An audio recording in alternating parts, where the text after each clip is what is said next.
Okay, well then I will go ahead and call this meeting to order. The Reimagining Public Safety Community Task Force, Thursday, November 12th at 5:30 p.m.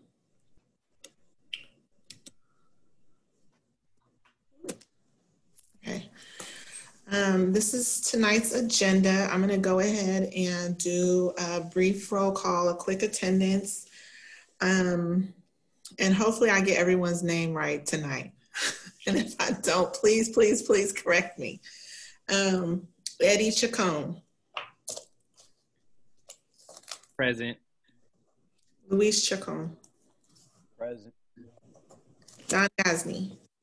I am here, and I want to apologize for missing the last meeting.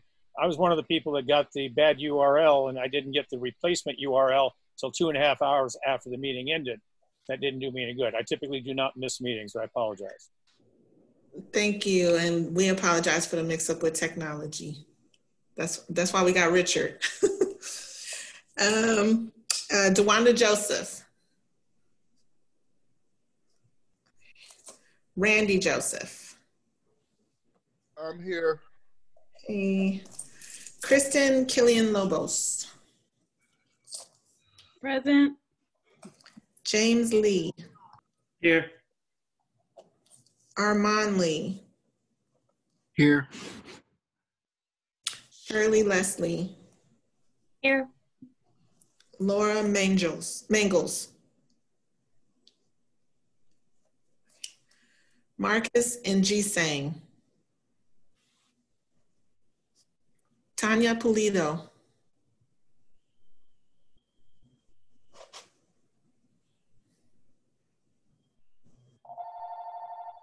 Joey Schlemmer. Good evening. Hey, Deborah Small. I'm present. Thank you. Andres Soto.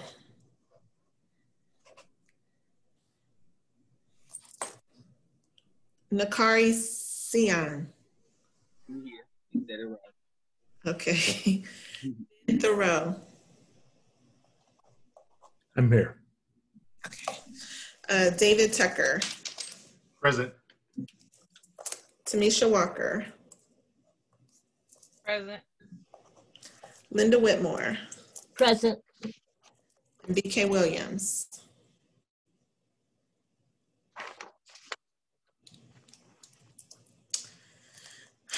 Okay, so as for agenda review, on the screen is tonight's agenda, but I wanted to get some feedback from the group to see, after some thought, after last night's working group meeting, I was thinking that if it'd be okay with the presenters for us to change the order of the discussions and presentations and do the timeline and priority subject areas of work first and then do the presentation after.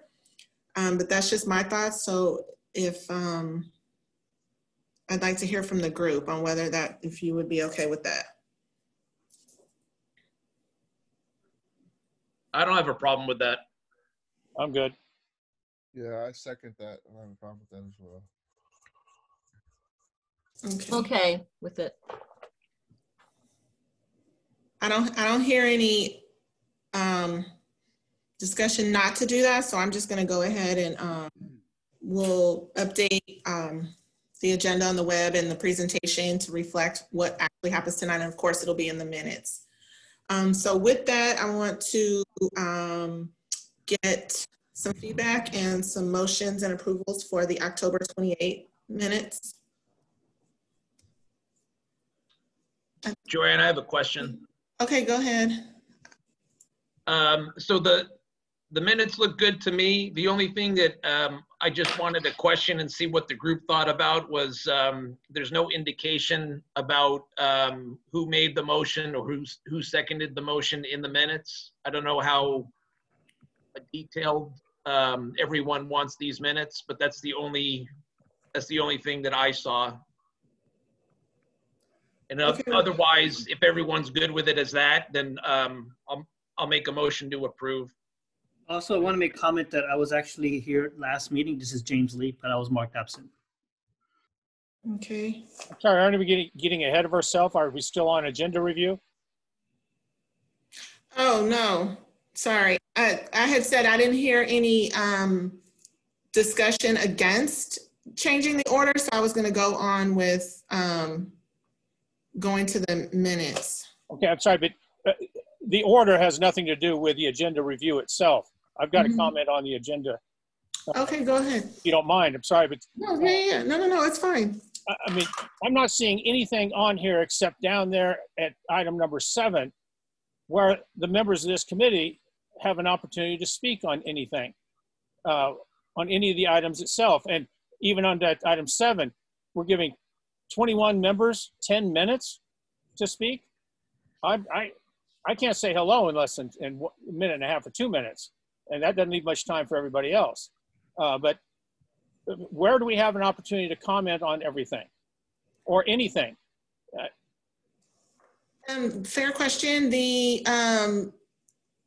I guess if under the presentations, discussions, and action items, there is, I guess it follows that we would imagine that the members would have a chance to discuss and ask questions and go back and forth during those items. And then after each item is opportunity for public speakers. And then as far as like member comments, we were, every meeting we've been really kind of pressed for time. And so we just wanted to make sure that we left some time, but at the same, like member comments are just general things that people should, or if they have anything to add, but most of the comments and discussion would be during the actual items. And we've been running kind of late, so we just wanted to make sure that we at least allowed some time, but based on how things have happened, and we're happy to change the agenda in the future as more people want to speak. I'm sorry, I'm like everybody else here. I'm on so many different committees and everything. And one thing I don't want to be a part of any committee where it is a staff-run meeting and that we're just invited to sit back and watch.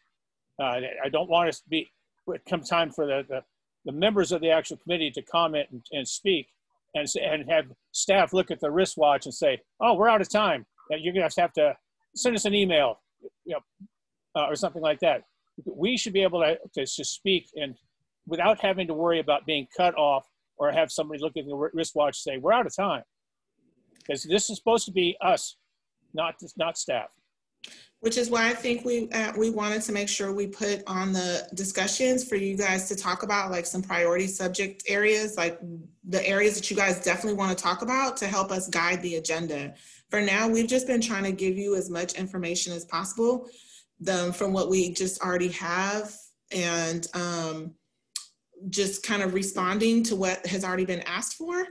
And definitely, which is why I wanted to put the timeline and discussing the areas of work for you all prior to the presentation, so to make sure that we had enough time so that I wasn't cutting off any of the member discussion.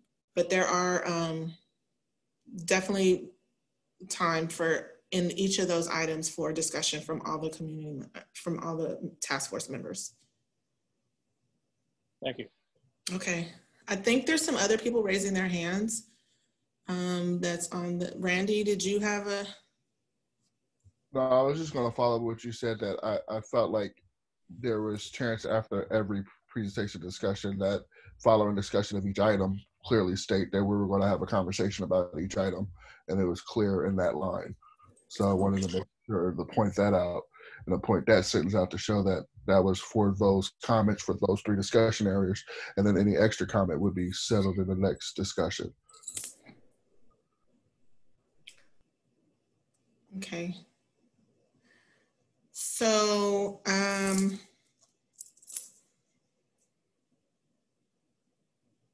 So there is a motion that's still on the floor for the minutes approval. yes. This is David Tucker. I'll go ahead and second. That way we can dispense with that piece. And if there's any more comments around the other items that Don and others bring up, we can at least check the box with the minutes. I wanted to actually ask if we could, if someone, Joey, I know you motioned to accept them, but can you say, like, we can go back and name who made each motion and who seconded. So we'll go ahead if someone can make the motion to approve the minutes with the corrections of naming the parties, and then also making sure that we mark James Lee as present. I'll make that motion with those corrections. And I'll second. Okay, thank you. So, I'm a little bit out of order, but meeting procedures are where we will have 2 minutes for public comment, and for after each item, 2 minutes to give people time to raise their hands. And as we get speakers, we will start them immediately, and each person will have 1 minute. So at this point, we're going to go into the public comment section of our meeting. And are we going to have a discussion on the minutes and a vote on the minutes? I see a motion in a second, but we haven't had a discussion about them or sorry, or vote.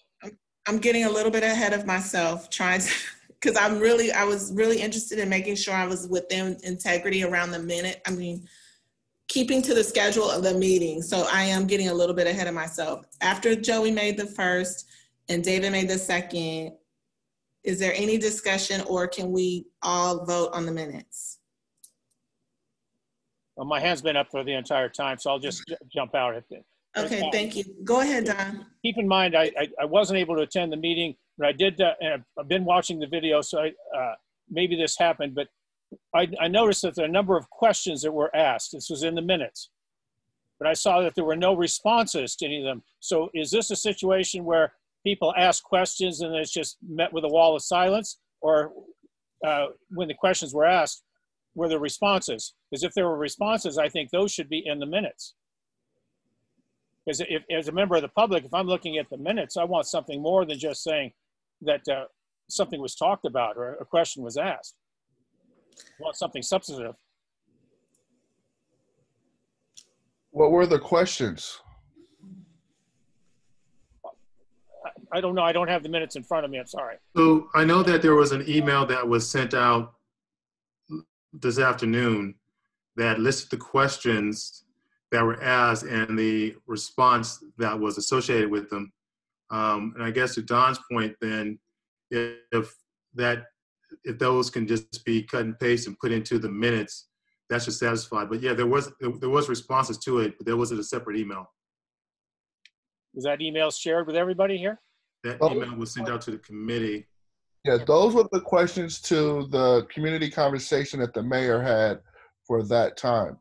For Don's question, we would need to know the questions to see if there were answers to them. He just said that there's a whole bunch of questions, but doesn't have the specific questions to know if there was answers to them. So we're going to be, there's no specifics. So we also, one second, the RPD had several follow-up questions that was asked of them. And so we did ask them to come back in addition to providing some written, which I did send under a separate email. There was actually 2 separate emails today. Tim sent some information, but he's also here to do a report. And so we were just, because all of the presentations and because all of the information will be available, we can go back and add an addendum to the minutes, but we didn't want to get into kind of verbatim minutes. We just wanted to get hit the action items. But if there are specific documentations that's sent back, we can figure out a way how to upload that to the website. I mean, we want to put all of the information as possible on the website. Randy was asking me about specific questions. Perhaps we can put the minutes up on the screen so we can see them, because going back and forth between documents and the Zoom meeting is difficult here. Okay. I mean, I can respond, but I have to have something to see. I apologize for taking up all this time, but. Hold on 1 second.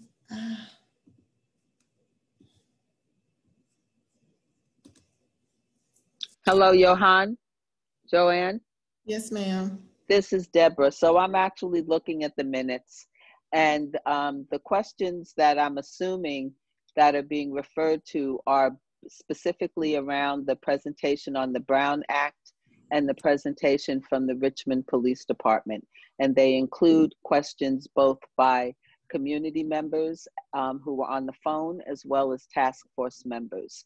I'm assuming, and I could be wrong, that to the extent we have answers, that was included in the document that was circulated, or if not, that it's in the report that you said we would be getting from RPD as follow-up.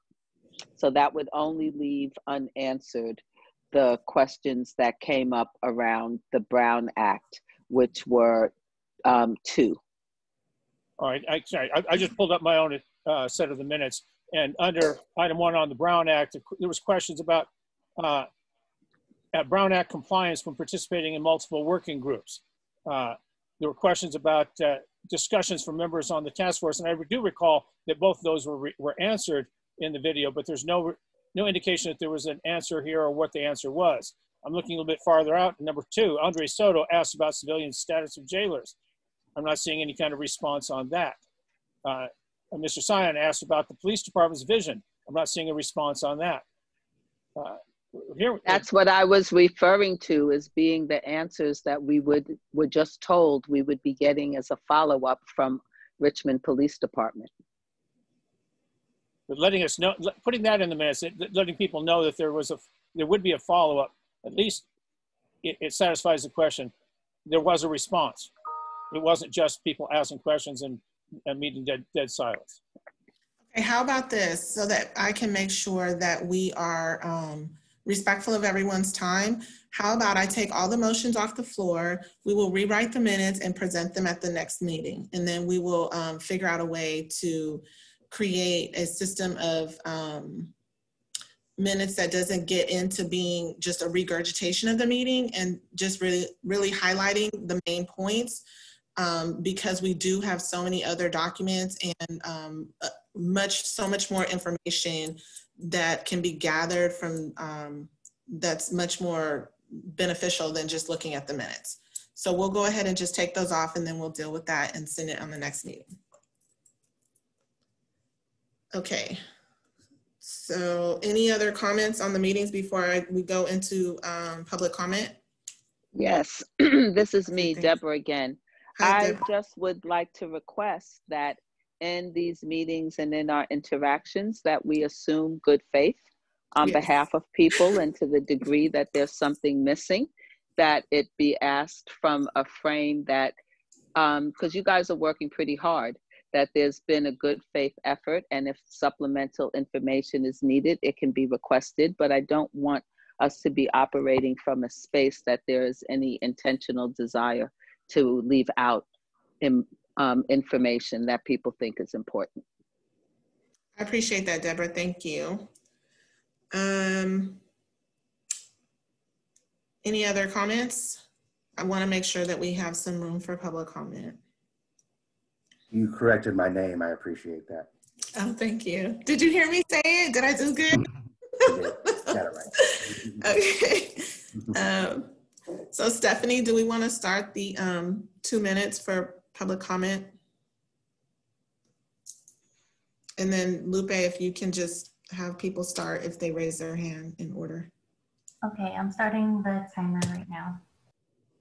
And I think we have one person signed up so far. So Yenny Garcia, you have 1 minute.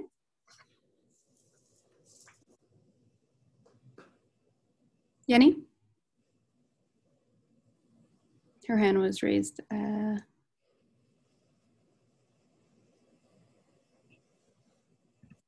did you have your hand raised for public comment?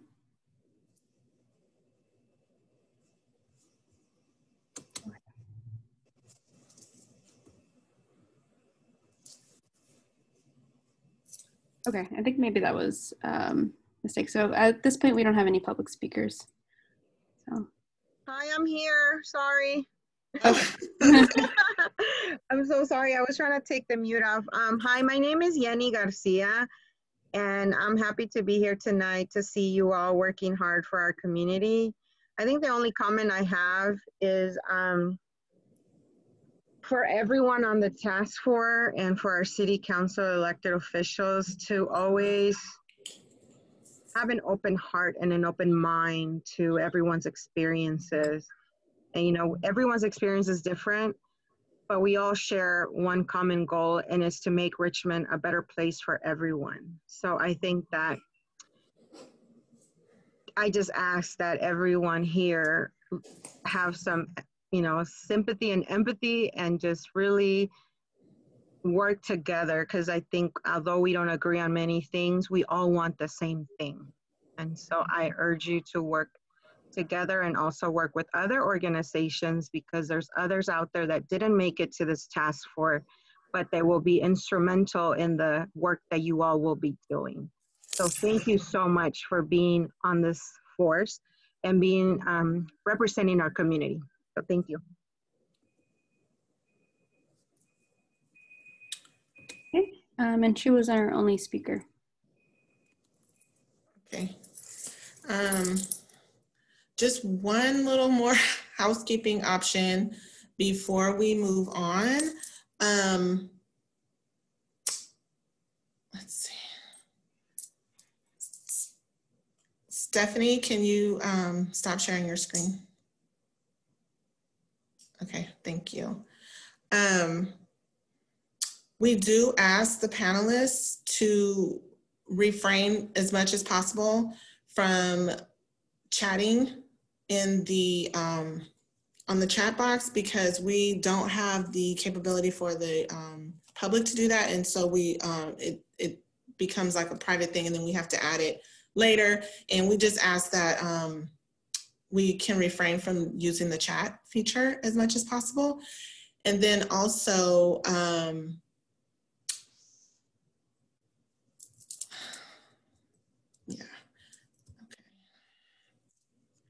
and then there was a question about all of the staff. I believe that all of the staff that we have that are attending as members tonight are showing their face, except for Stephanie. She's having some camera issues with her webcam.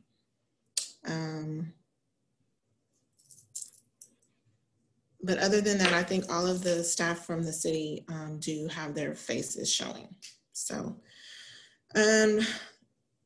really quickly, I just wanted to let everyone know that task force information, whatever it is, whether it's just something for your information or something that needs a response, it will be coming from, most of the time will be coming from my email, from my city email. And so if you could just kind of keep an eye out for those. I did send a couple things today. I just wanted to get those out to you before we had our meeting, just so that, just to let you all know about them. The report, we compiled all of the questions and answered some concerns from the ad hoc, the city council ad hoc meeting from August 27th. We sent the report to you so that you could kind of take a look at it and have a little bit of pre-information, so that once we publish it, if people come to you with questions or have, or if you want to share it, that's fine. We just wanted to have you look at it before we published it on Monday. The other thing is I've followed up with the city attorney's office. I know that they promised to send us like a cheat sheet, a little Brown Act for people who don't really know what they're looking at, kind of thing. And so we're just waiting to hear back from them. And then the just a brief update again, that the deadline for the agencies to submit proposals for facilitation is on November 20th. So my facilitation group, my little 5 people, we're gonna have to, we will definitely be touching bases again next week. So besides, I know Tim, or Captain Simmons, excuse me, is here from RPD to give us a brief update, to reply to some of the questions from last week, but then also if you have anything else for him, he's here. But is there anyone else from the interdepartmental team that wants to speak this evening? And if you're on as an attendee, just raise your hand so that Lupe will know, and then she can let you in as a panelist. But if there's anyone else from our interdepartmental team that wants to speak, just let us know. And in the meantime, Captain Simmons, you have the floor. All right, well, good evening, everybody. It's good to see a lot of familiar faces and some new ones. My name is Timothy Simmons, Captain of the Richmond Police Department. I'll be along this journey with all of you from now and until the end of the task force convening. Hopefully you all received the email from Johan with some of the basic information, answering some of the questions associated with some of the questions that were asked from the last meeting. But I want to go through with them kind of individually with you, and I'm not going to take up much of your time because I know you guys have a lot to get through. But the information that I was requested to kind of follow up on, and I'll kind of go through them systematically here. One of them was a question related to a document or data request wanting access to the police department's implicit bias training curriculum. So I've attached all of those expanded course outlines in that email that was disseminated to all of you. If you'll click on that, you'll see all of the implicit bias training. You'll see all of the racial diversity training, and then all of the training that's provided to the officers associated with mental illness and things of that nature. These curriculums are first originally taught in the police academy. So every new officer that goes through the academy will receive that training, and that's the expanded course outline. Actually, it's the really detailed information as to the training they receive. And then with regards to the racial profiling and the implicit bias training, they get a double down dose of all that training every other year. And the hours of that training you'll see listed in that email as well. What wasn't in that email that I wanted to encourage everyone to check out, if you're interested in all of the training that a police officer receives and you want it in this expanded course outline format, you can actually go to, and I'll give you the website right now. It's www.post.ca.gov. And that will take you to the Commission on Peace Officers Standards and Training that regulates police officers training in the state of California. And you click on the training icon, and under the training icon, you go to, you can find every class and all of the information associated with each one of the classes, whether it's use of force, whether it's crimes against persons, property crimes, whether it's police vehicle operations. I mean, you name it, it's all there. And it will tell you exactly how many hours of training are they required to get and what exactly is the content of the training. So you can also find more information than what was even asked. You can find that actually there yourself as well. Another question that was asked specifically in relationship to the felony cases that were assigned to the homicide unit in 2019, the question was what ethnicity was identified in those felony cases. And it was kind of a vague question, so I took it both ways. I took it from the ethnicity of the suspects identified, and I also answered it in relationship to the ethnicity of the victims identified. So in that chart that was in that email, you'll be able to see the racial breakdown of victims associated with those felony cases assigned to homicide. And you'll also be able to see the racial breakdown of the suspects that were identified in those cases. And you might be wondering why there's a difference in total number. Well, in not all cases is there an identifiable suspect. So you're not going to have an exact number. You have a victim that might say, I have no idea the race or nationality or the color of their skin or the gender. So that's often a variable in that data set that won't be shown in that information there. But for any case where it has been identified, you'll see it reflected in that data set. Another question was, how are calls cleared? Which ones end in arrest? Which one ends up with no one there? Which one ends up in submission into different services. So that question is actually too vague. We don't actually store data in that format. So if the individual that actually asked that question, if you've got a more specific question, I mean, I know Joey Schlemmer is really familiar with this topic. I know Benterio is really familiar with this topic. As it relates to how calls are cleared, I mean, I don't know, gentlemen, how many different calls would you say are different ways of clearing a call? There's a whole list of them with just, I'm going to take a guess and say there's at least 20 different clearance codes that a way a call can be cleared. So perhaps if the person asking that question had maybe a specific type of call where we can narrow down a specific call and get them some statistical data as to what kind of call are they asking about, and then we can kind of narrow down, okay, well, how were those calls cleared, and over what time frame. And our dispatch center gets tens of thousands of calls every year. So I'm actually going to defer back to the task force team and ask if there's more of a specific question there. I'm happy to research that for you, but just based on the way it was asked, I can't really extrapolate any data for you on that one. Another question was general police training curriculum and learning domains. I think I sent all that out to you, and I just answered how you all can get access to, I think it's over 50 different learning domains. You'll have all that information right at your fingertips there.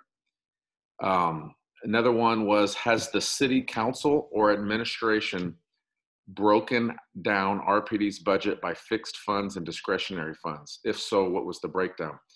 So through this last budgetary process where the police department was defunded, roughly a little over 10% of their budget was either frozen or taken away. They did break that down. So right now, the police department's budget, 80% of that is a fixed expense of the entire police department budget.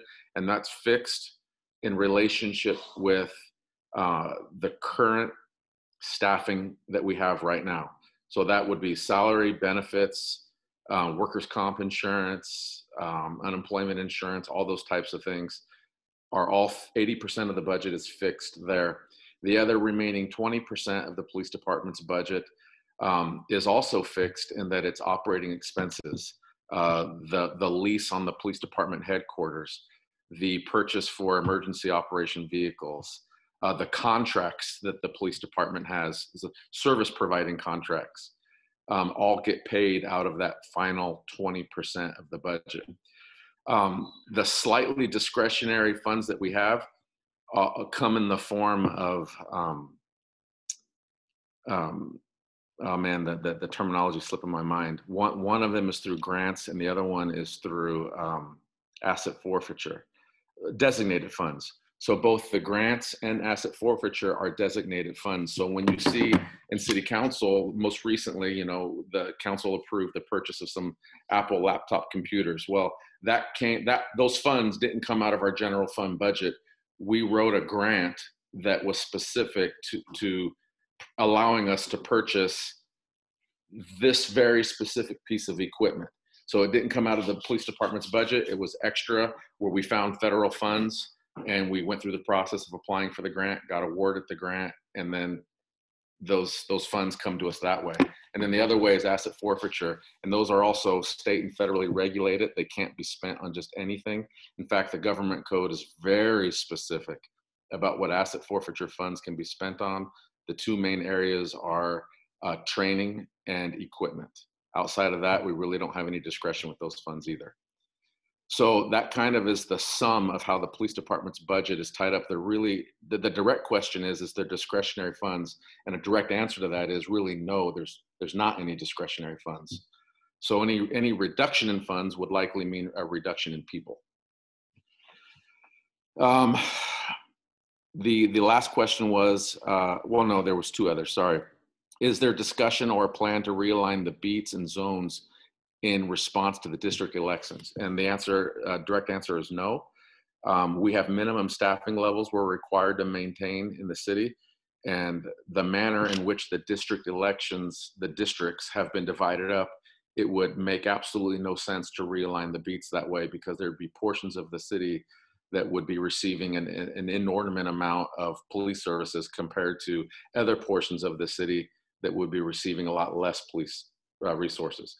And we don't have the ability right now to assign any additional staff to patrol because we just don't have the bodies in order to do that. So there is no discussion to realign our beats right now. And then the last question was, will compliance with SB 1421 be a priority for Chief French given the department's history?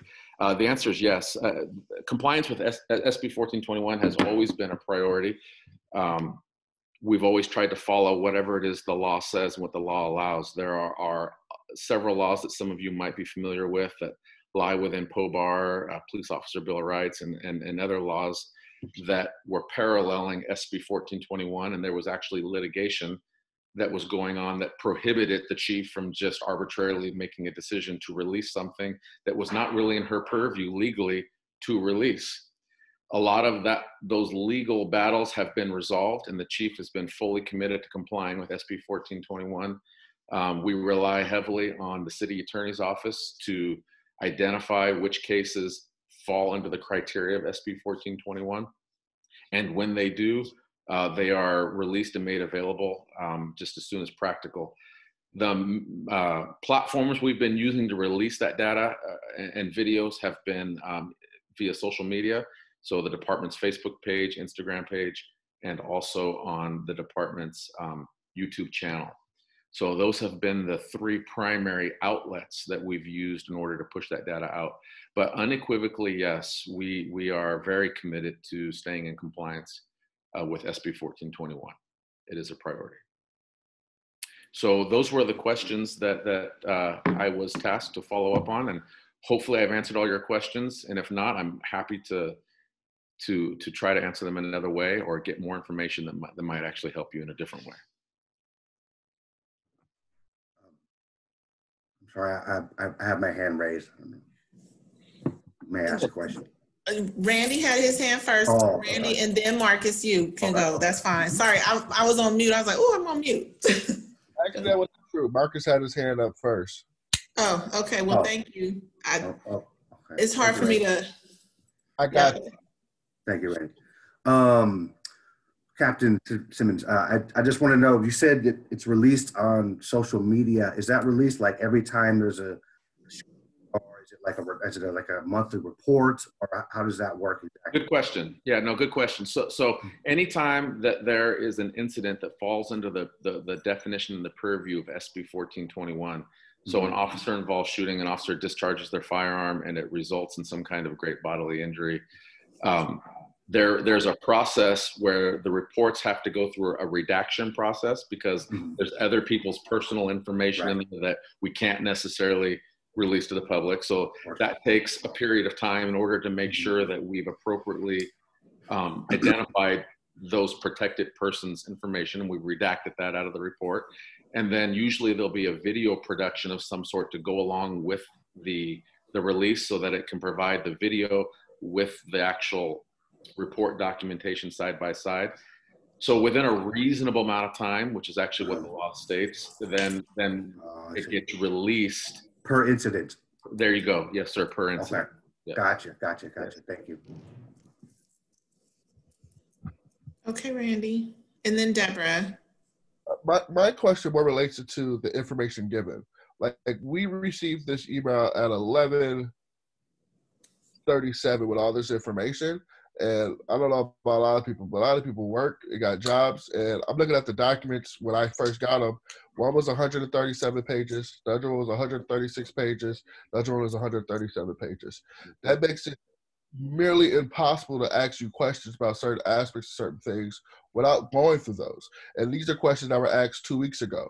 So my question is there a way that we can get information faster? And I would even say I put out a record request as somebody who sits on the Community Police Review Commission, and it's 3 months, and I still haven't got a response from that. Is there a way that we can get information faster or questions faster so that we can actually review them and actually come with credible questions other than just hearing and then have to waste another meeting to come back after reviewing this to ask those questions?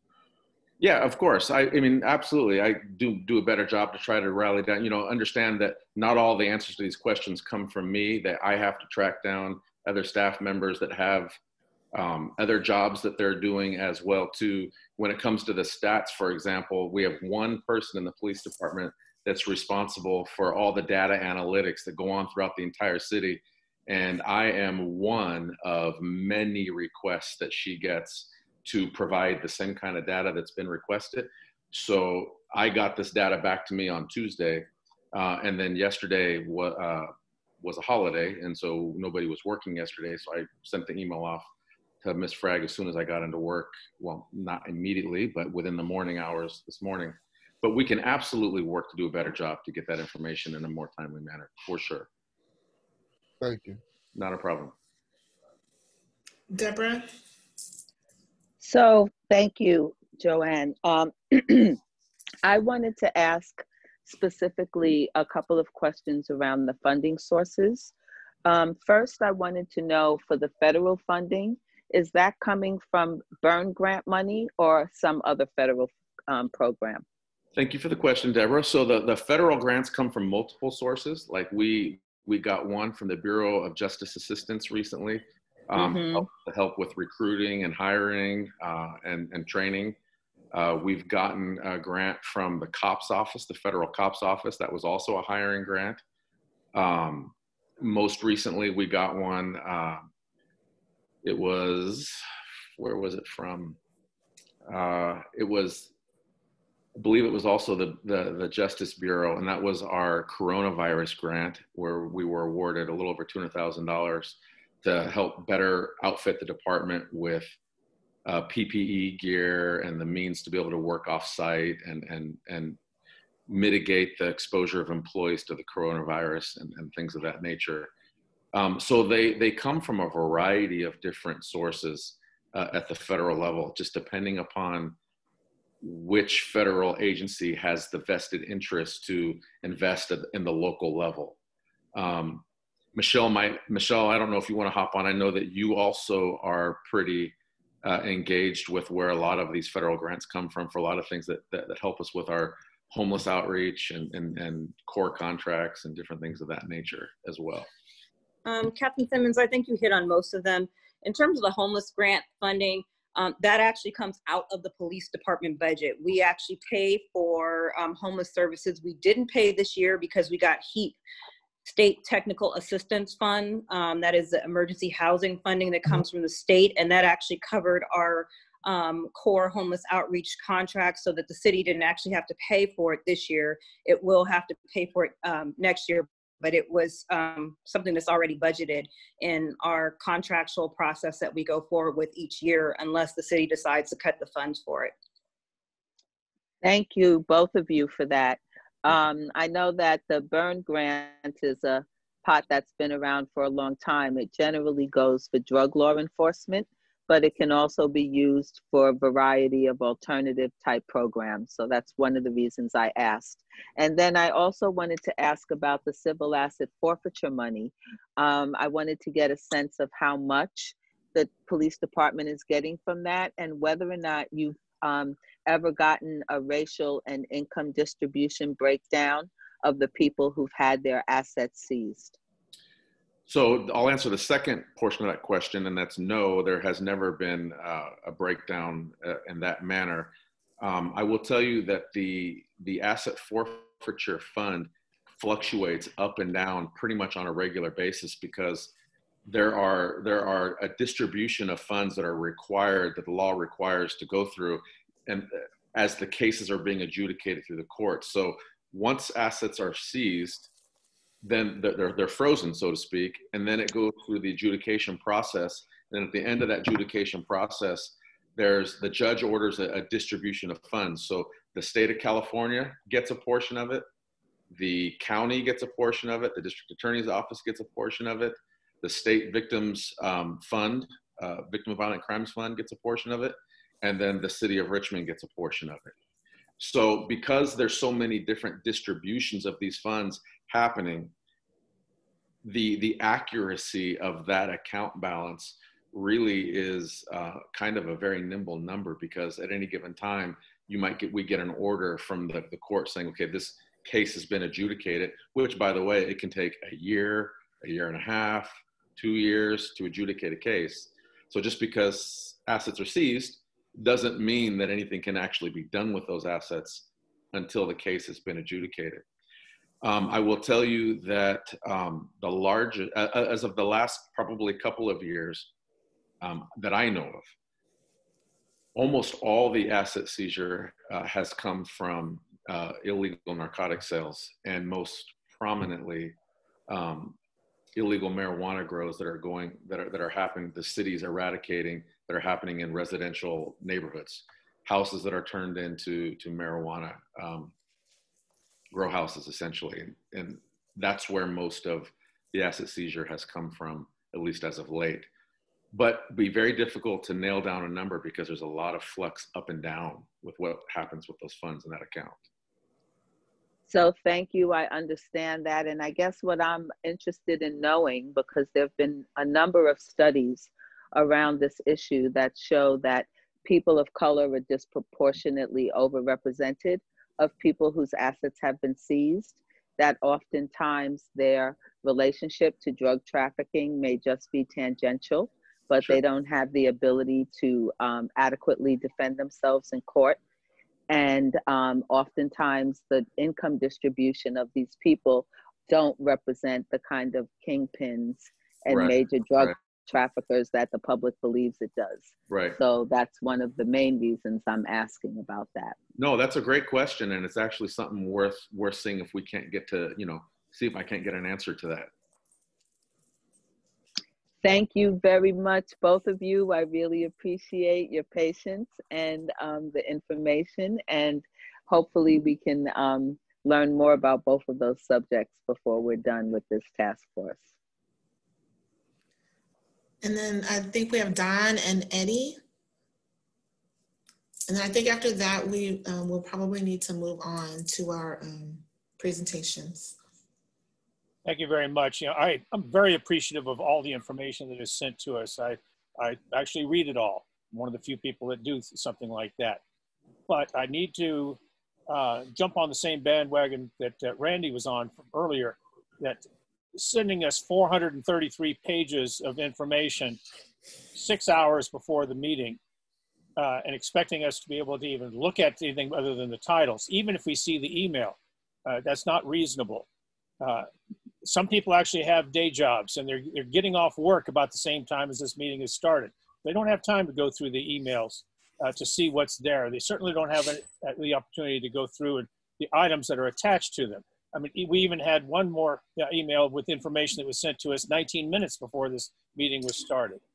So it's, these days, we love to throw around the word transparency, and we need to actually be transparent about what we're doing. Not only should this information be sent to us 72 hours in advance, but it should be posted on the website so that the public has access to it. Because I'm betting right now that all that information that was sent in these emails today, none of it was sent out to the public. And none of it has been, I'm betting it hasn't been posted to the website so the public has access to it either. So it's best practice should be to make this information as available as early as possible. And also, when the information is sent out to us, provide a little bit of context. The email that was sent at 11:36 this morning with the 3 big major attachments on there, just looking, we couldn't really tell why were we being sent that information. Why did it show up in my inbox? So it would help to have at least a little bit of context on that. Thank you. Point taken, Don. Thank you. And then after Eddie, Michelle, is it, do you want to go ahead and respond now, or do you want to wait for Eddie? Okay, thanks. Eddie? Yes, so thank you for the responses, Captain Simmons. I heard you mentioning that RPD got about $200,000 for like PPE equipment for the department, correct? So I think my question is, when did that funding come in, and is there like a document that states where money was spent and what was it spent on? So the money is not officially come in yet. It was a grant that was awarded, and it's all through City Council. So City Council voted to accept the grant, and then as expenditures are coming up to use that money, City Council voted to appropriate those funds appropriately to the coronavirus efforts of the police department. So I know that just last Tuesday, they approved the purchase of a bunch of laptop computers so that detectives and other employees can work rotationally off-site, mitigating how many people that we have at the police department. Things of that nature. I think that was roughly $40,000 right there. And then there's a whole nother order of computers that will be coming through that has actually already been approved by the council through the purchase of Dell computers. So if the expenses fall below $10,000, it won't make it to council. If they are exceeding $10,000, it does make it to council. But council in and of itself voted to approve the acceptance of the grant, and all the grant materials and documentation has already kind of been posted online and made available through the City Council's web portal.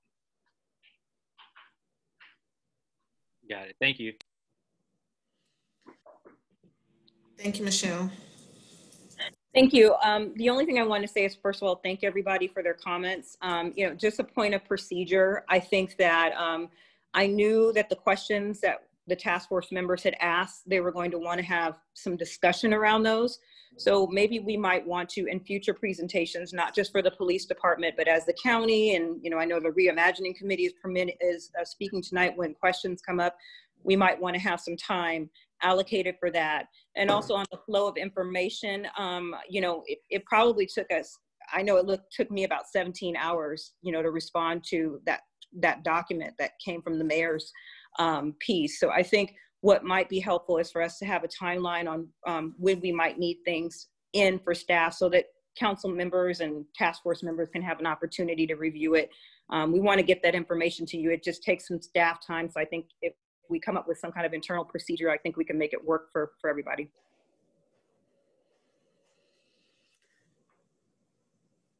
Okay, thank you. So I'm going to go ahead and push us into the presentations and discussions.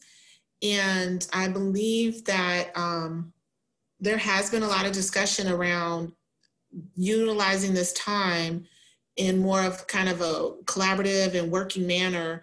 And I know that we're on a tight deadline, and I know that we also at the same time have to have some information to work with in the first place.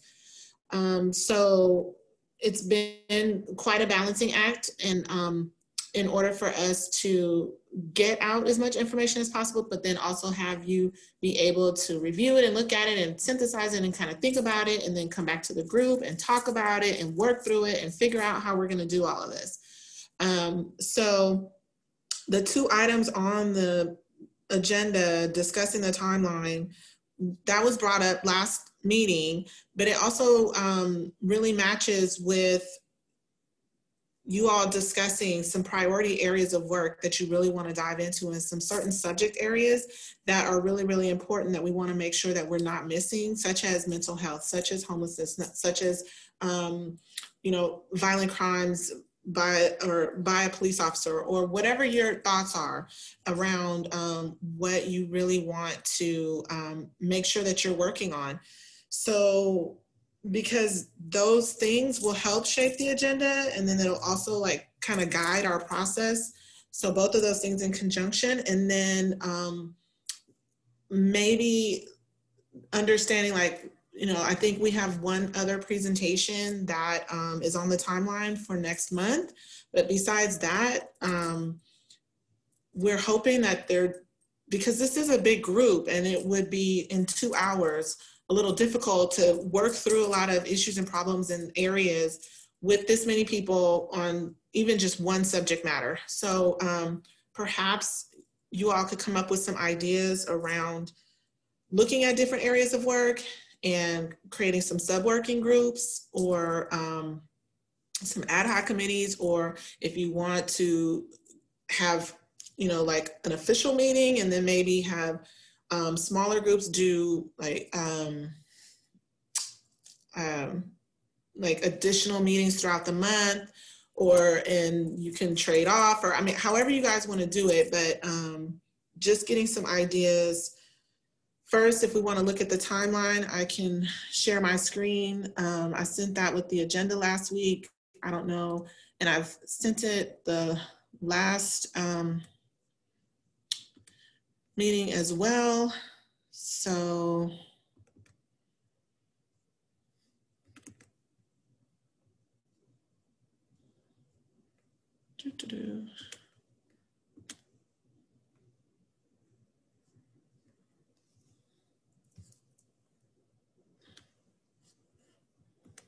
it would help if I'm looking at it, but none of you are. I'm trying to share. Johanna, may I ask something real quick while you're looking? Oh, and my name's Joanne, by the way. Oh, Joanne, I'm sorry. It's okay. I mean, other people have been calling you. You don't have to. Oh, I know. I'm old enough to have heard everything. Real quick, how would you like us to submit those ideas? If let's say we had an idea, would you like us to submit it to you, or would we give it? No, well, I mean, we have the items on the agenda right now to first discuss this timeline, which will part of but just keep in the back of our mind around priority areas of work, different ideas on how we want to work, and then incorporate that in the discussion, perhaps with the timeline. And I mean, we have on the agenda to do that now before. Just talk about things we'd like to just discuss for future meetings, or how, you know, for this whole committee, like what are the you guys definitely for sure cannot leave out, like.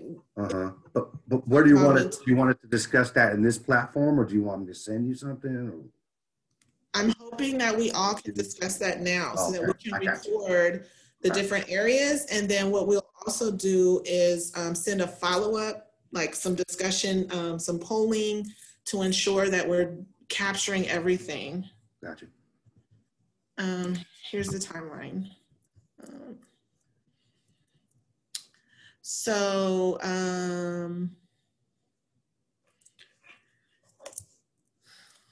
now we're in November. I should know that it was my birthday.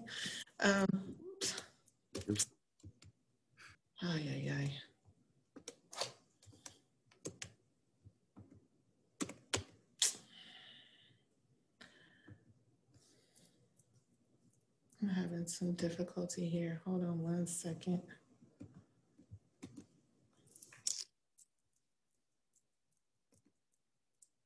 Thank you all for being patient with my screen sharing abilities, of which. While you're doing that, okay, here we go. Discuss these things, or is there going to be a presentation? Let's talk. So right now we're in November. We got the Public Safety Working Group, the Reimagining, Richmond Reimagining Public Safety. They will be doing a presentation where we'll be having discussion. The facilitator proposal deadlines are due this month. Other than that, is there anything else? I mean, because this was an item that you guys wanted us to discuss from the last meeting. So I'm just here to kind of answer questions. Do you want more, less? Are we going to create sub-working groups? Joanne? Yes. What do you mean by, facilitator proposal deadline? What do you mean by that? Oh, because part of the charge is for the community conversations that we will be hosting, where we will be inviting the entire community just to have get input from the community in a different type of forum. Those will be led by a facilitator, and we put out a request for proposals, and it's due. Okay, I understand. Sorry, I know what you're talking about now. Just need clarification. Okay, thanks. Randy? I have a suggestion. I hear you talking about subcommittees and stuff like that. My question would be easier to talk about what areas we want to focus on, because I think that would maybe help facilitate where we would go into subcommittees if people wanted to do a specific focus.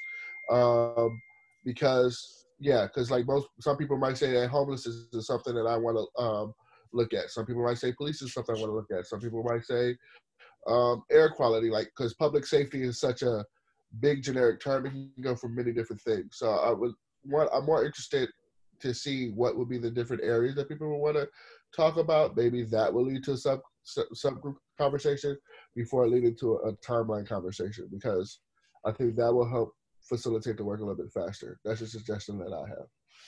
And we can switch the order of these two discussions, or kind of collapse them into one if you guys want to, because it is all married together. It totally intersects. Correct. Yeah, I agree with you.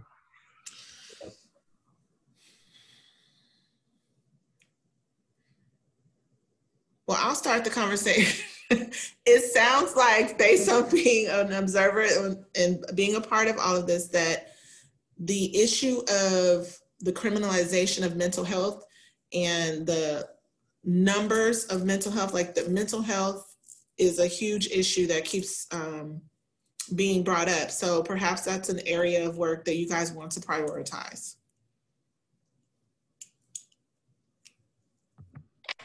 Sure. Agreed. Second. But this is David. I think one of the areas that, again, we need to consider is resources, and i.e. resources being budget, current budget, and what a suggested budget, if we're looking at, reshaping things, something's got to pay for it. And so the question is, what are the resources to help guide this process? Okay, Joey. So on the topic of mental health, I think what might be beneficial is to get a presentation by the county team that goes out and does the follow-up, part of the MHET program, and maybe that might also include any of the folks at the police department that are involved in that, and maybe they can explain what the relationship is and how it works, and for everybody's benefit. I'm sorry, for those of us not in the police department, what is HMET? Mental health evaluation team. Thank you.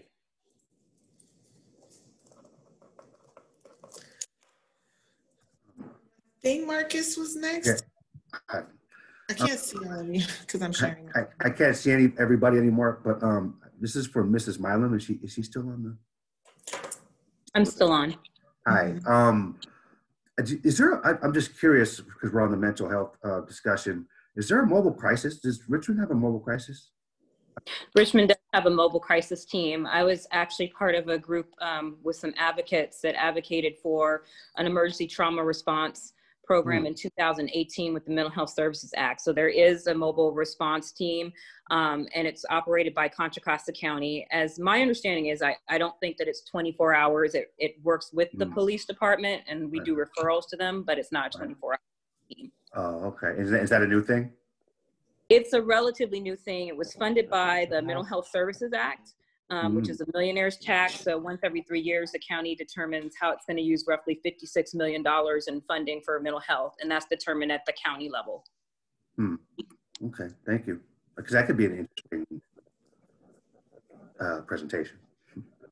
They want to come in and see how they interact with members of the community, people with mental health challenges, things of that nature.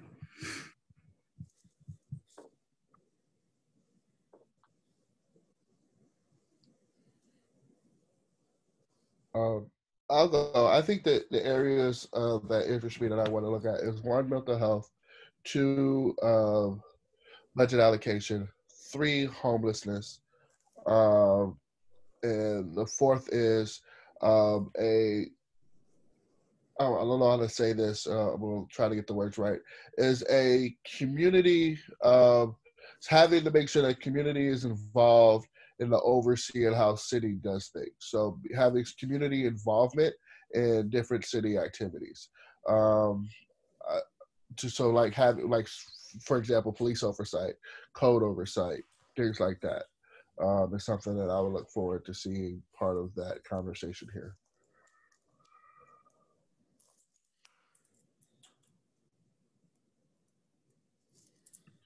Joey? Oh, Joey, go ahead. Yeah. Yeah, I don't want to overburden Michelle Milam. She does an incredible job with a lot of different things at the police department. But I can't think of someone that's probably better versed in the challenges that the city has faced with homelessness than Michelle is, including state funding and how it's been parsed out through the county. And I think you'd be shocked to find out that the West County, and correct me if I'm wrong, Michelle, has received probably the smallest percentage of funding to the county. And I don't want to get off track, but I'm asking if it's possible that maybe Michelle can put a presentation together on, and maybe she can reach out to some of the other folks that she thinks would be able to weigh in on this. But those are my comments as far as the homelessness goes, and I think it's also a very good topic to be bringing up.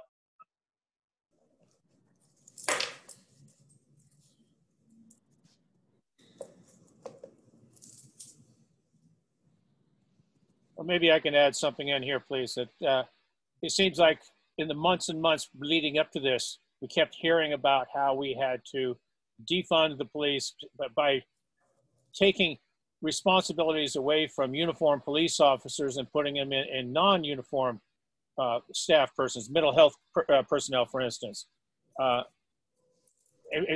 Everybody's talking about that till we get on this committee, and now nobody's bringing it up. So why don't we put that on the list? The use of non-uniformed police officers for certain issues. BK.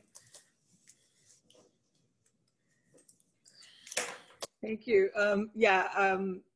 I agree with the comment that Don just made. I'm really curious at looking at what it looks like when we reallocate the resources that we have for the funding for the police.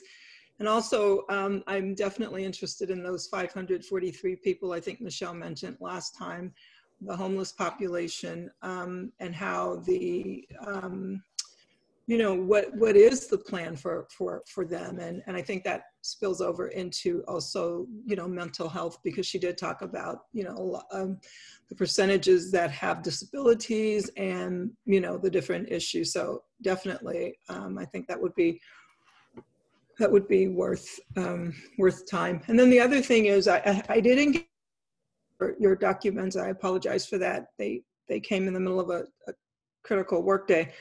But I would be interested in looking more closely at who's impacted by those arrests, and I saw a little bit about it, but I definitely want to look at the breakdown of the ethnicity of folks who are being impacted by the services. And yeah, thank you.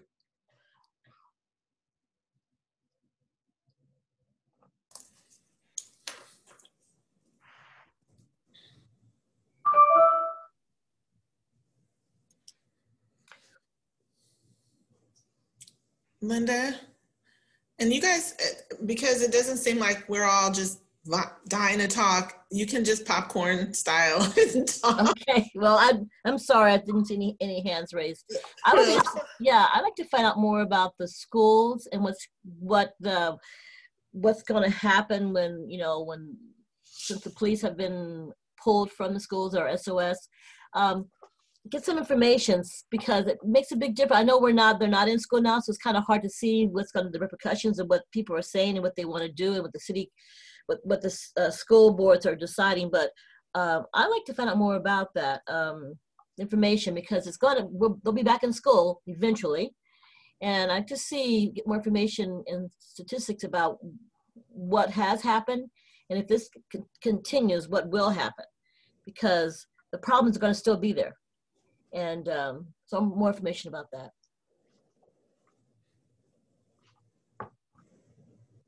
Ben, do you mind, Ben, or is it Benjamin? Ben is fine, thanks. Okay. Thanks, Joanne. No, I just wanted to see, I mean, this is probably more for the timeline, what type of involvement we can have or coordination with the RNCC. I think it's important. I mean, Richmond, as everyone knows, lives here, is a neighborhood-based and neighborhood organized city. And so I just want to make sure that those people are not getting passed up on, and the leadership within those community groups and districts or neighborhoods are not being passed on, as they have some type of co-coordination. That's just something I've thrown out to the group for the timeline portion as we go forward, because I don't want, I think there's a lot of interest there. And I think as the more and more they hear about some of these things, they'll be more interested for the community portion. Just want to throw that out there.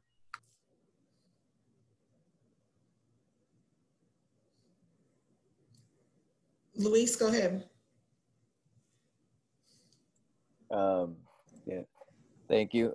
So I'm trying to take note of what's been proposed. So I hope I'm not repeating anything, but as folks have been mentioning some things, I'm also thinking if we do break into different subject areas, I think even within each subject area, there's going to be sort of subtopics to keep in mind. So within each subject area that's been mentioned, I think thinking about youth, immigration, physical, mental, emotional health, for example. I know we mentioned mental health as its own subject area, but I think when we're talking about homelessness, for example, right, there's folks that are obviously affected with mental health issues. And then in addition to all that, I would say reentry and diversion or prevention would be a topic. And I know even judging from the presentations we had last week, it seems like joblessness, living wage, poverty seems to be a large issue, right? And when we're talking about prevention and crime prevention, and homelessness prevention, it seemed like jobs and joblessness was a big issue related to that. I know that was kind of all over the place, but I think it's just some topics for us to consider. Can I throw out a quick thought too, to comment on something that Randy had brought up about how broad public safety actually is? I think that's actually a really relevant statement, because public safety is actually a very broad thing, and stuff that's being talked about is actually really good. One of the things I took note in recently in Richmond is with the closure of Doctors Hospital, there's an added weight, I guess to say, placed on say our fire service, for example, because now they're being used as sort of a triage medical emergency room service, because maybe there's not the same access to ER services and medical services that some residents used to have at one point that they don't have anymore. So I think it would also behoove this group to take a look at public safety from a standpoint of how is the fire service being impacted in relationship to really being a first provider of medical services for a lot of folks that maybe can't get to a hospital or can't get to an emergency room or whatever the case might be, might have some relevance with the overall discussion as well too. Don? Thank you. A couple of comments.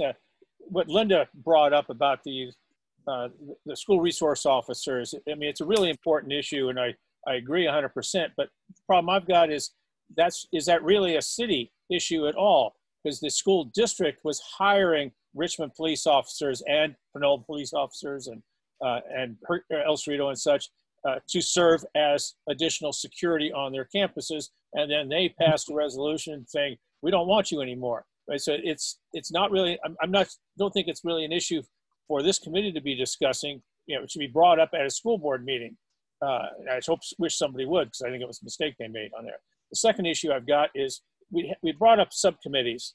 And while subcommittees might work to keep things a little bit more focused on smaller issues, if the rest of you are like me, I've got at least one, if not two, or sometimes 3 Zoom meetings a night. I've got to decide which meetings am I going to blow off. And I want to attend every one of these subcommittee meetings.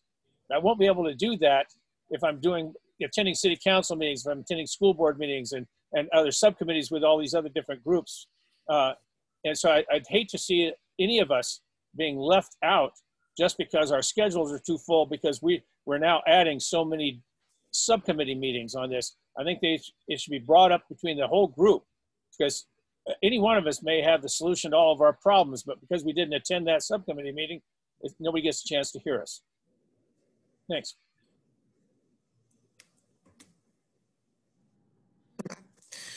I think Michelle was next, and then Kristen, and then Joey. I just offer this as a resource because, of course, it's the pleasure of the task force.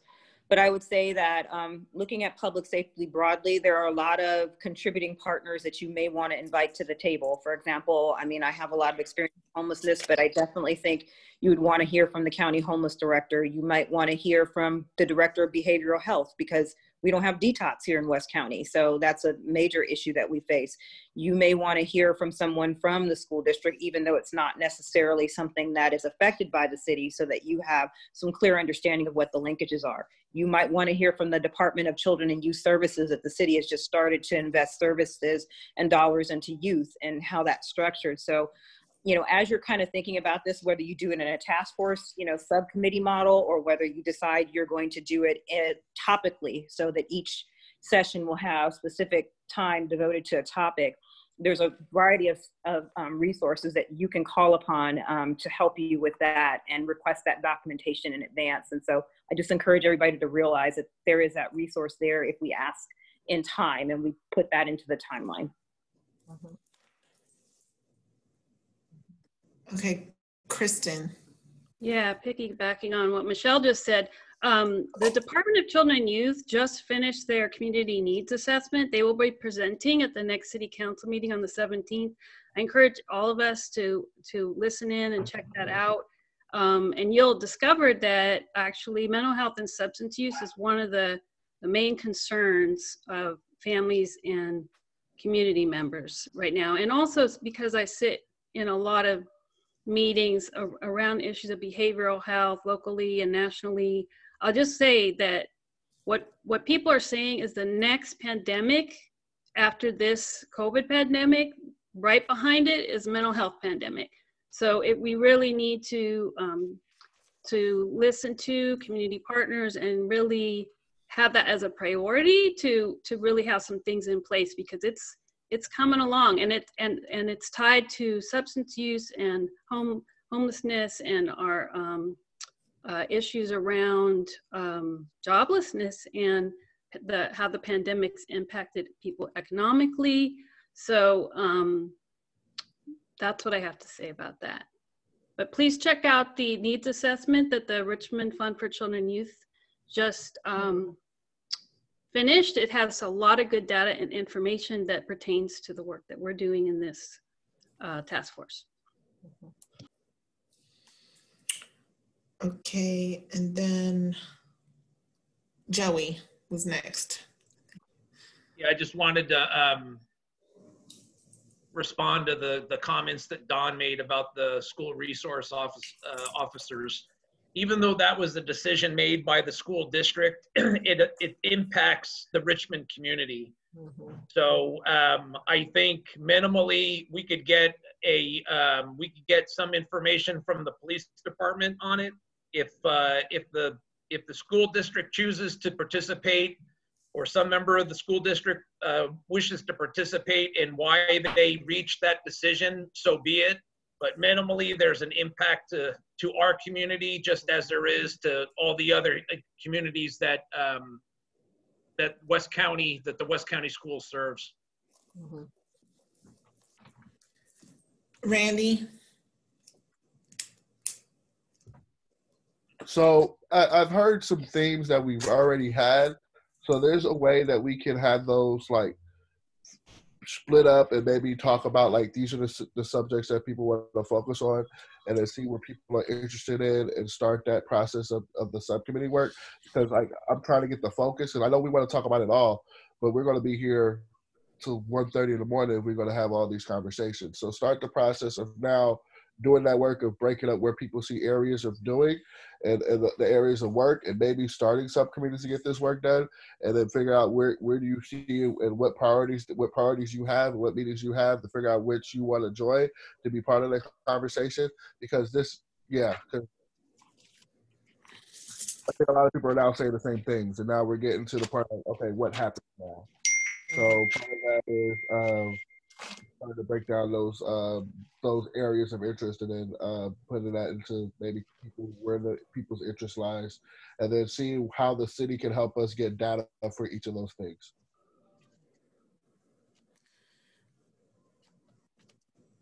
Linda? Oh, I'm okay. I think Joy kind of seconded what I was going to say, that the schools, because the school board decided it's still going to affect the city, because they'll be calling the police to take care of things that they would have taken care of if they were on campus. It's going to pull away from our streets. But Joy covered it, so I'm okay. Thank you. Joey, did you have another comment? Yeah, in response to what Randy said, these are all really good topics. These are all really on point as far as what everybody has a concern about. I would suggest that we get some kind of a presentation.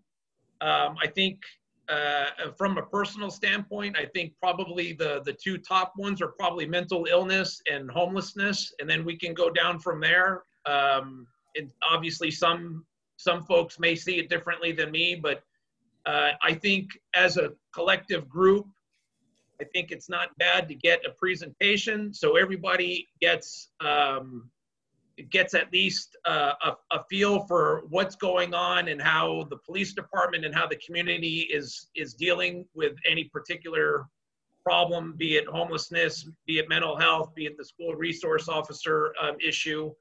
And then from there, maybe we can break out and some people can volunteer to take a lead on a subcommittee involving those things. And then those that are interested in participating in those subcommittees can kind of split off from there. But I think starting with a presentation to the group as a whole, I think is probably, from my perspective, is probably a good starting point. And we can go back, I can share my screen again, or if you guys have it in front of you, the timeline that I sent, because it does kind of speak to,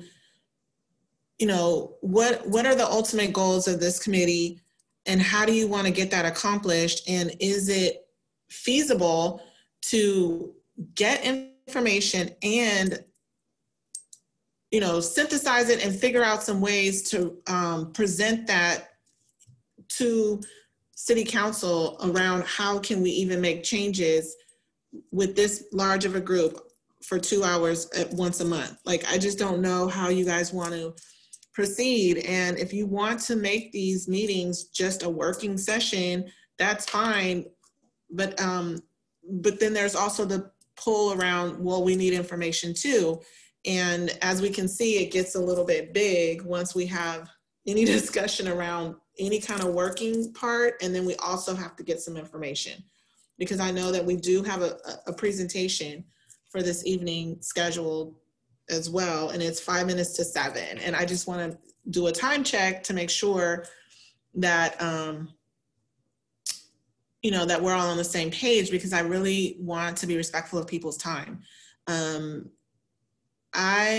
let me share my screen again. So, I mean, looking at,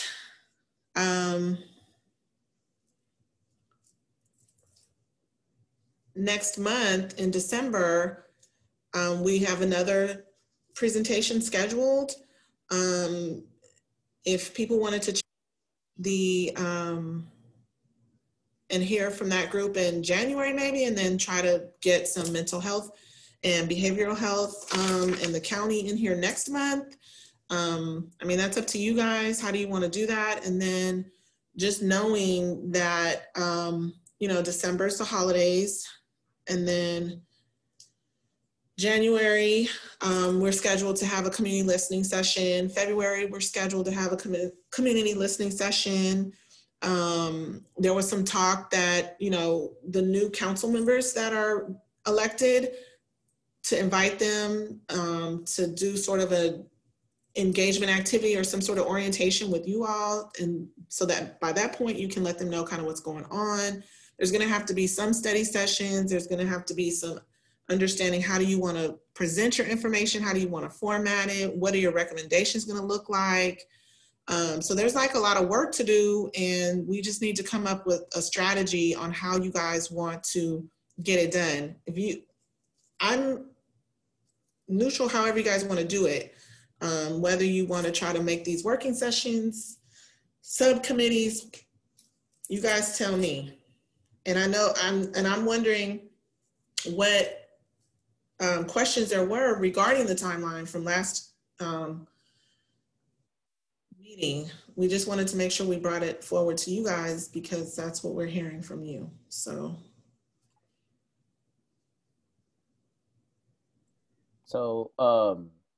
just really quick. So I brought up the timeline last time, and my question was more about budget presentations being planned for May and June. But I just wanted a little bit more information about when budget negotiations actually start. And I was wondering if May and June is too late to make any sort of budget recommendations.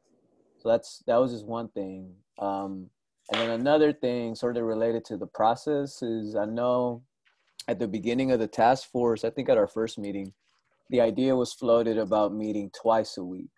So just wanted to bring that back up just as another option. Can I ask about the community listening?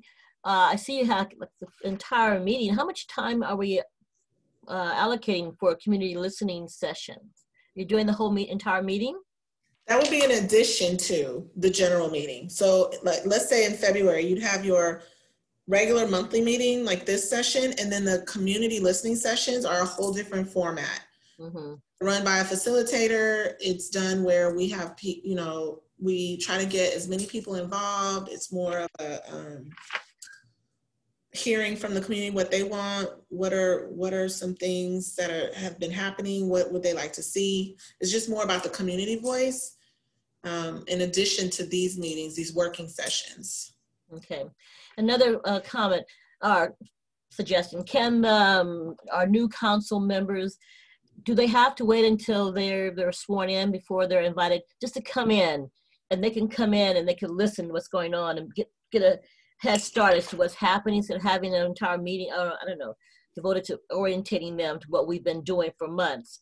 If they can be given information in writing, our minutes, information, so they know what's happening, and then invite them to come in before February to sit in and hear what's happening, and so they can form some opinions, but before and not have a time in February where we have to stop and orientate them in what we're doing. I was maybe, if that's, I don't know the guidelines, what they can do and cannot do before they're sworn in, but I think that would be a possible suggestion to do. Definitely make a note of that and inquire. And some of these ideas that are on the timeline, we were hoping that it wouldn't necessarily take the whole meeting. Yeah. But, lots of these things, it begins to be a lot of information, and so it takes a lot more time. One more question. Can we have more than one presentation? If we're going to have the homeless this presentation, can we do more than one during our meeting, so we don't have and then get more things in, more information into us that we can listen to, and so it's not like dragging it out so long? If that's how you all want to do it. And the reason why we had drew back from having the bi-monthly meetings was because we were also asking for your participation in the community listening sessions. And definitely wanted to have that be a component of this whole process. So if people want to go back to having bi-monthly meetings, and we tried to do that on the front end to get as much information in as possible, but it seems like there's just so much more information that needs to be disseminated and listened to and received that, that's up to you all. Tanya's had her hand up forever. I'm sure. See, you know what? I'm sorry, Tanya. It's okay. I just had a recommendation. When I share my screen, it's hard for me to see. Go ahead. Oh yeah, I just had a recommendation around creating like a scope for each of these committees so that we can like kind of clearly see what's going to be discussed and what the goals are, and then seeing if, once we create a scope, and maybe some of us can volunteer to create a scope for each of these different, whether they're like committees or ad hocs or working groups, but just so that there's a scope and people know what they're signing up for. And then maybe at our next meeting, we can review it and approve it, or, have another process, but just so that, because I hear a lot of overlap. And so that's why I'm thinking it would be good to create like a scope. So I'm down to volunteer to be part of that group if it's decided that we want to go that way. So one idea that we had is that depending on what came out of this particular meeting, we can also create a brief kind of assessment questionnaire to send to all of you. And if you could complete it and fill it out, and then we could do, like a report back to you all. And we could do it via email, or we could do a special meeting.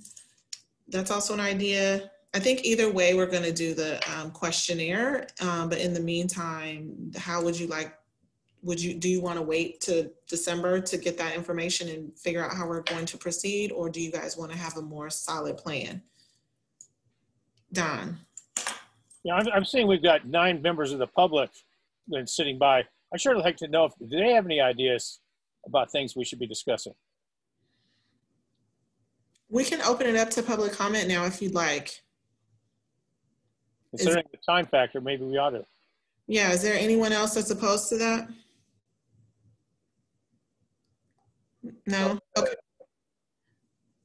Okay, so we'll go ahead and open this item up to, I'm gonna stop sharing my screen, to public comment. There will be 2 minutes for people to raise their hand, and each person will have 1 minute to speak. And it's not necessarily meant for discussion back and forth.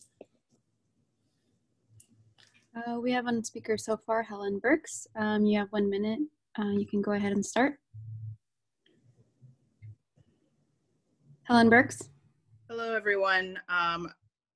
I want to thank you all. I want to just reiterate, in my work as an educator, looking at the scope of the task and the number of meetings, there's going to have to be outside work that happens. I think the important thing is to make sure that there's access to that work and transparency with that work. But in order for this group to accomplish what was set before them, it cannot happen in the meetings that you currently have scoped out. That's my honest opinion. I'm very vested in the work of this group, and so I want to see success. And so that's my opinion as far as breaking out the group. I also just wanted to speak on the topic of kind of the intersection with the school district. And honestly, I think that this group has a giant scope as it is, that I don't think individual topics such as that are appropriate for this group to take on. I think this group is getting a much bigger issues and more root issues. And I think going down specifics will derail the focus. Thank you. Thank you. And now we have Jan Mignoni. You have 1 minute, Jan. You may start. Hi, everyone. I'm here with the president of the RNCC, which is the Richmond Neighborhood Coordinating Council. Many of our members in the RNCC have been part of Richmond for many, many years. So we have a good idea of what's happening in our neighborhoods, and we'd love to be able to give you guys input in things that happen here that we feel need you know, ideas and ways to look at things.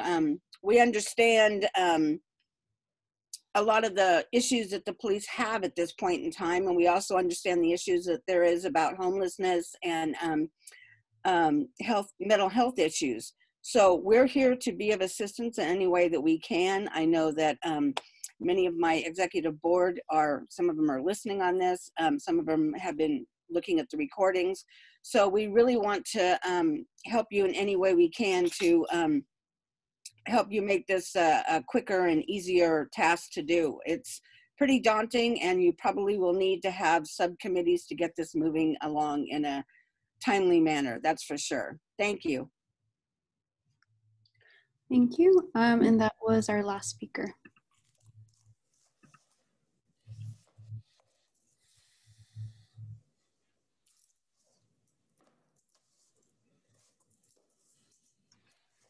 So to kind of draw this item to a close, I think that what we'll do is put together questionnaire and send it out and ask everyone to please make sure that you complete it. And then we will disseminate the information, the results, and then part of the questionnaire will also be, would you like to have a special meeting before December? In order to kind of flesh out that information and to look at like scopes and that sort of thing and the timeline a little better. And how does that sound to everybody? Thumbs up? Clapping? I don't know, whatever you do on Zoom. Fantastic. Okay, thank you. So, because we definitely have cut into the time of the Reimagining Public Safety Working Group presentation, but we want to go ahead and hear from them because it's an amazing group of people. And I'm not sure who's going to be sharing their screen. Randy, do you have it? Okay. Do you have that feature down on your thing or on your screen? Your thing. Joanne, before the group starts, it's 7:10 already, so I'm thinking we're gonna go over. Do we have to discuss or approve now about going over time so that we don't cut off the presentation? Or do we want to hold off? No, you know what? Thank you, Louise. How about we all, whoever wants to stay over, we can all just raise our hands and say yes, but if you need to leave at 7:30, go ahead and, excuse yourself. It's been a little bit of a challenge for me to figure out a very fair and complete way to get all this work done in these 2 little hours and like not be disrespectful of your time because I appreciate you all. So we can have a vote, whoever wants to extend the meeting. We can say by 15 minutes. It's 10 after 7 now. Yeah, for me, I just want everybody, who wants to make a comment, have a chance to make a comment, including the public. So we can have an extension just so that everybody can see the presentation and can make their comments so nobody does not. So everybody gets heard and we can hear all the questions and comments. I'm fine with extending the meeting 15 minutes. And then if there's more time, our presentation shouldn't take that long. I think it would more be into the questions. And I want to make sure that we have time for people who have questions or comments to voice those. I came to take care of business. I'm not looking at the clock. So we have a motion to extend to 7:45 in a second. Is everyone in favor? And if you have to leave, you have to leave. Thumbs up. We good. Okay. Okay, I'm assuming the raised hands now means yes instead of a question. So, okay, go ahead, Randy.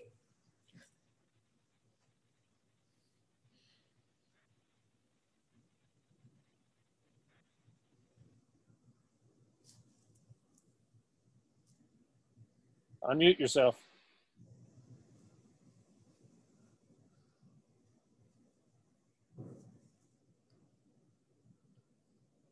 Unmute yourself, Randy. Yeah. Got it.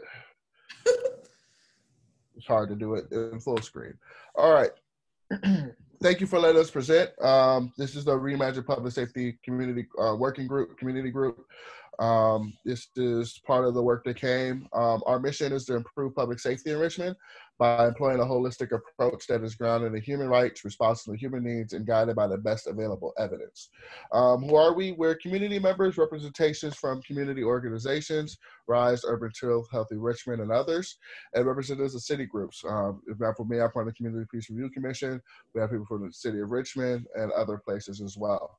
Part of our get-together was after George Floyd and seeing how things were happening in policing in other areas, we wanted to focus on how can we change what public safety looks like, change how things are currently going in the city, but use data and information and numbers and use that and use those kind of that work to get the city to go along with decisions to change how they do things. This wasn't just a problem like, oh, this needs to happen. We wanted to make sure that there was a data-driven approach to this process to make sure that everything is backed up with data and evidence. And then there's practices out there that we can do to improve public safety in the city of Richmond.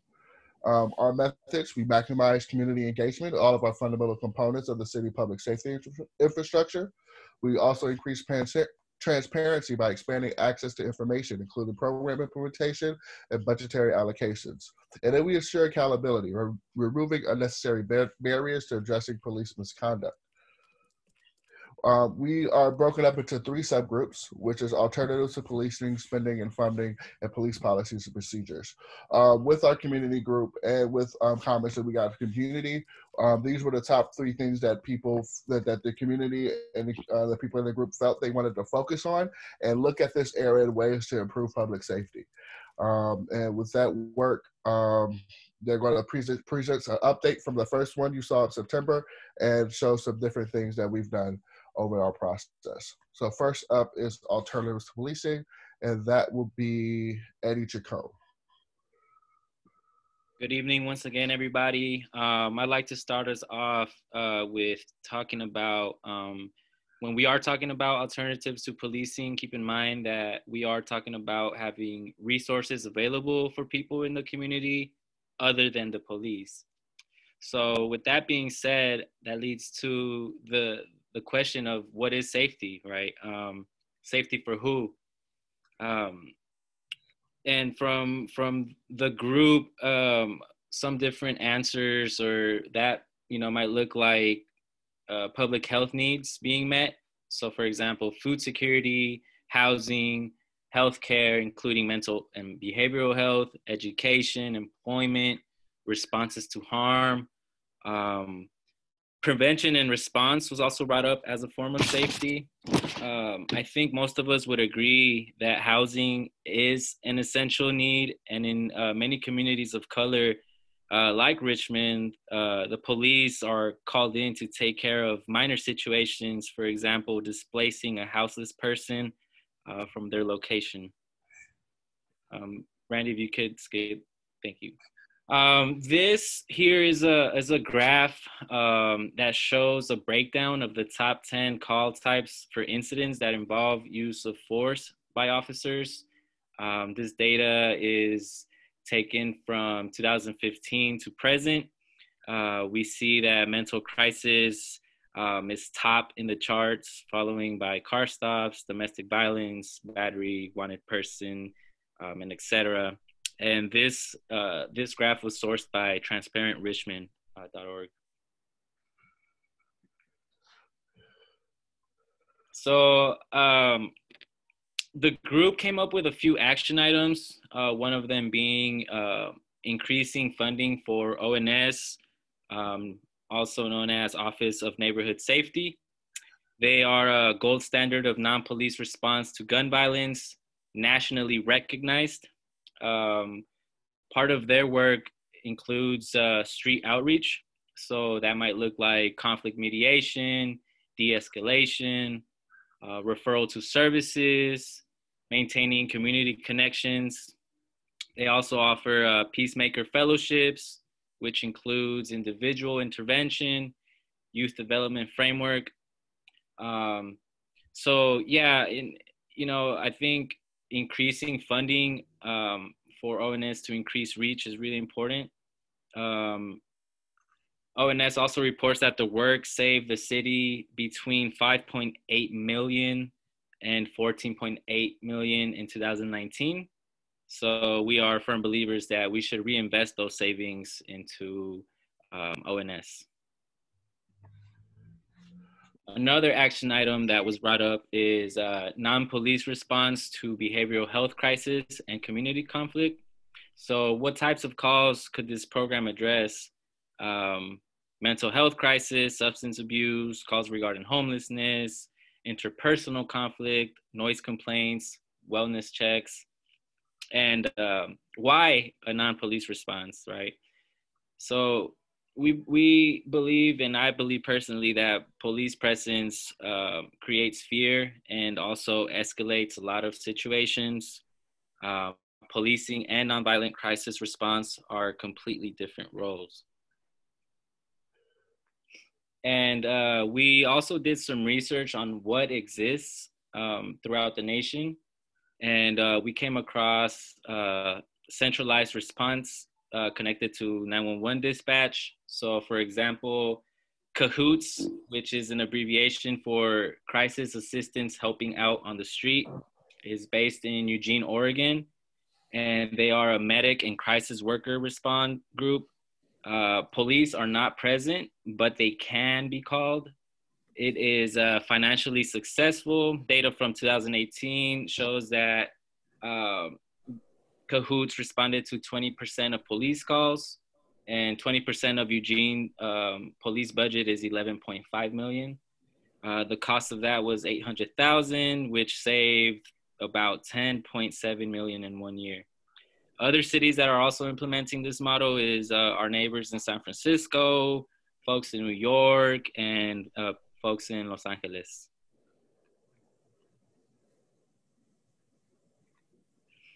Some other existing models, which is a joint response between mental health workers and police. We have the Contra Costa Mobile Crisis Response Team, which is made up of clinicians, community support workers, and law enforcement. It is not an emergency response, and they are in operating hours from 8 a.m. to 10:30 p.m. Monday through Friday, 8:30 a.m. through 5 p.m. Saturday through Sunday, and they are not connected with 911. Oh, what just happened? Hold on 1 second. Sorry. No, I'm sending that to Lupe. Okay, there we go. Oh, what am I getting? So some other existing models, the decentralized community-led response.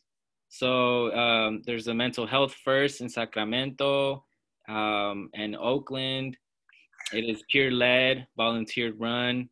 It operates at times when other services are not available, and there is no intervention from police unless the caller requests it with any police who arrive.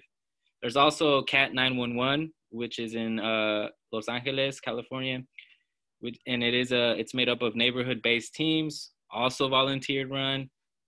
They respond, it's mental health crisis, domestic violence, sexual violence, police violence, first aid, and drug overdose.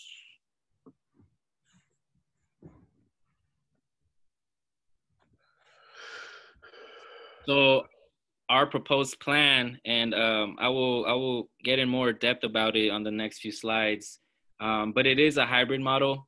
It is responsive, focused on de-escalation, peer run, limited in engagement with police, supportive, not criminalizing, part of a network of care, sustainable, and accountable. So when we talk about responsive, it is immediately responsive to community calls. So this program should respond at least as quickly as the police currently respond to calls. As far as de-escalation, we believe the program should be trained primarily in de-escalation as a response to harm.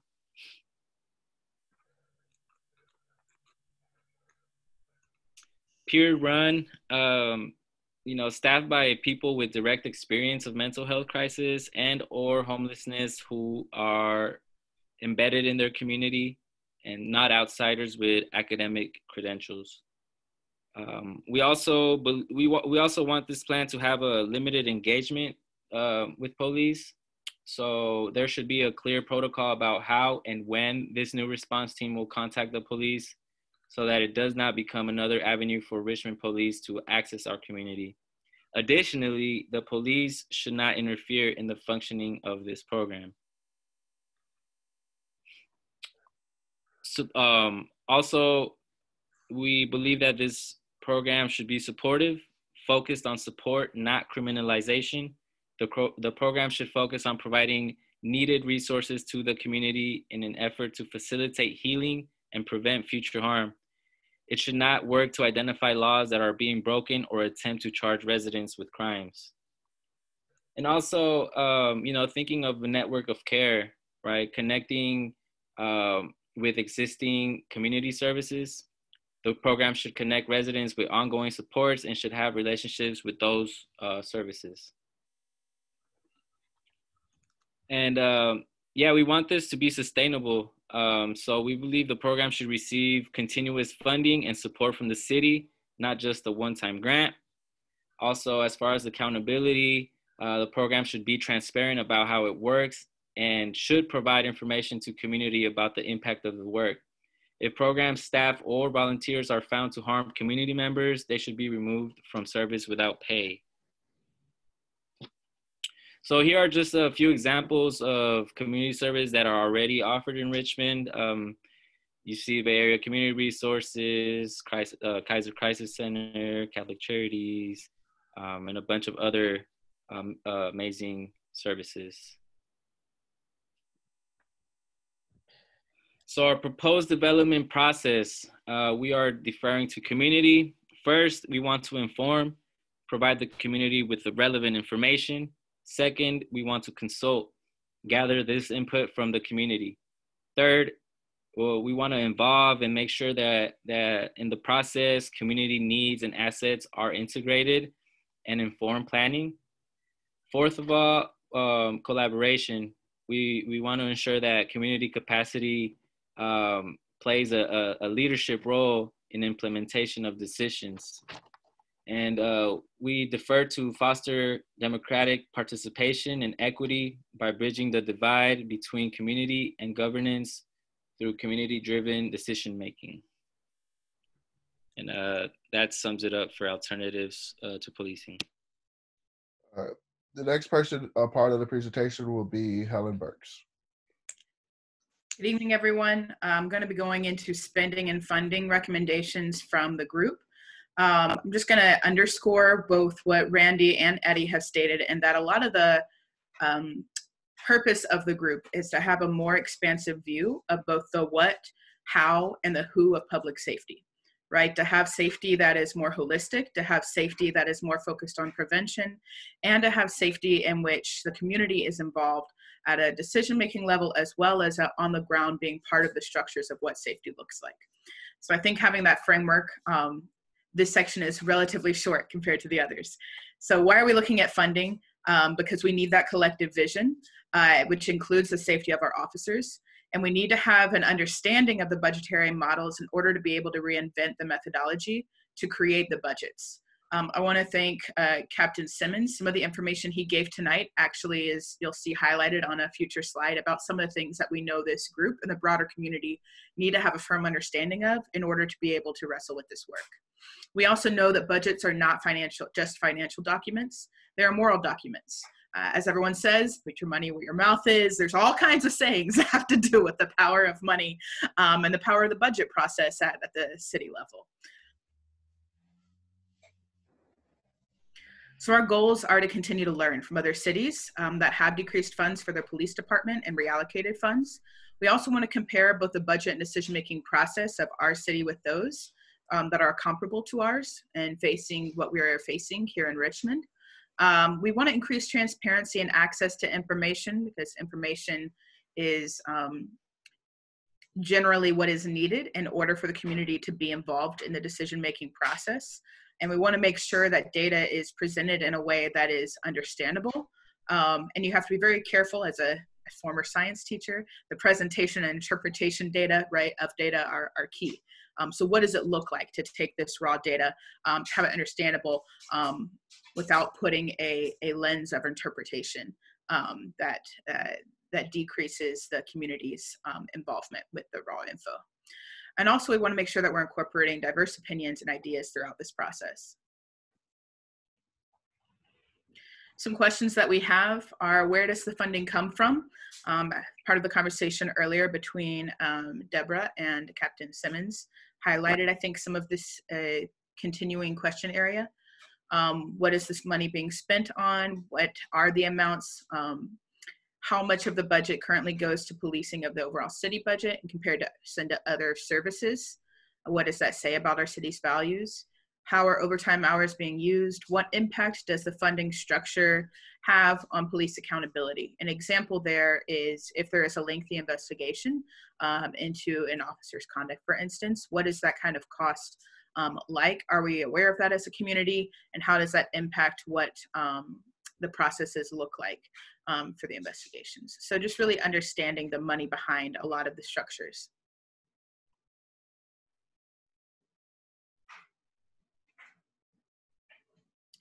Next slide. And so some action items that the group has come to include having city-led budget transparency education sessions, similar to information that we learned from Captain Simmons tonight, right? Having some of this explanation in an understandable way in languages that are accessible to all. I see here that it says in plain English, but what it's referring to is the type of language that is delivered rather than the language itself being English. Having a chance for question and answers and to have a comparison of how that budget matches up with the work that's being done as far as call reports and some of the other data that I know this task force has requested. We also want to make sure that there is a mid-year budget review process, that they are not continuing to have RPD budget increases until this public safety task force process has completed their process. We want to have a complete analysis of RPD overtime use and spending. And we want to have consideration of what it means to implement liability insurance models for police misconduct settlements. A big one that I think is a triple underline highlight, if you could, would be this implementation of participatory budgeting process for the fiscal year of 2022.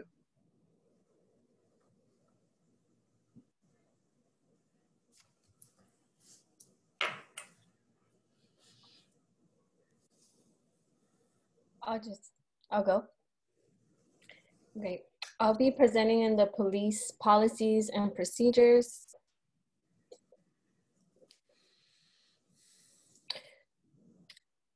So we're looking at the Community Police Review Commission, CPRC opportunities. This includes provide community control over the police, aid the police in communicating to the community, increase confidence that the police are liable to the community. And this includes transparent pathways to reporting and creating trust in the process.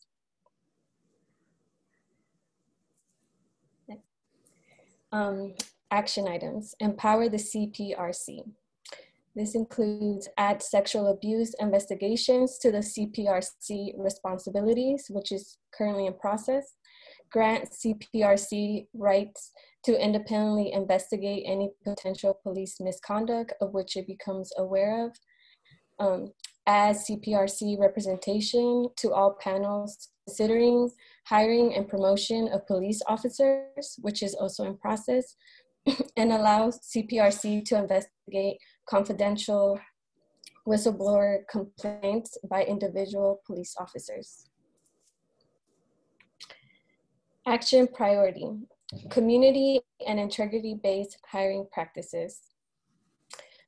This includes new officers to receive training in Richmond history and culture, ban any officer from hiring in Richmond who have been fired from other departments found to be violent or affiliated with hate groups, and CPRC representation involved in hiring process, which I mentioned is currently in process, and action priority, traffic violation protocols and procedures. This includes to institute a moratorium on traffic fees and fines during the COVID-19 pandemic, which many of us know we're back on red. So, you know, the situation is not getting better. Ban pretextual stops, which we know affects a lot of communities of color, and then require written consent for all vehicle searches. Action item, liability and standards of conduct, penalties for officers turning off body cameras, and officers to have guns locked away when out in the community doing patrols, during community engagement, and around young people.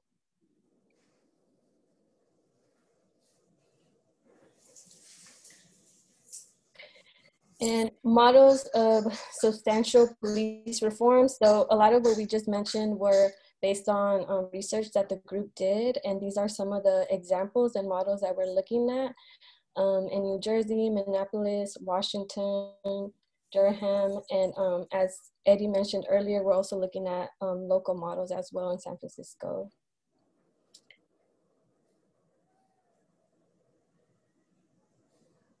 I'll take it over for here.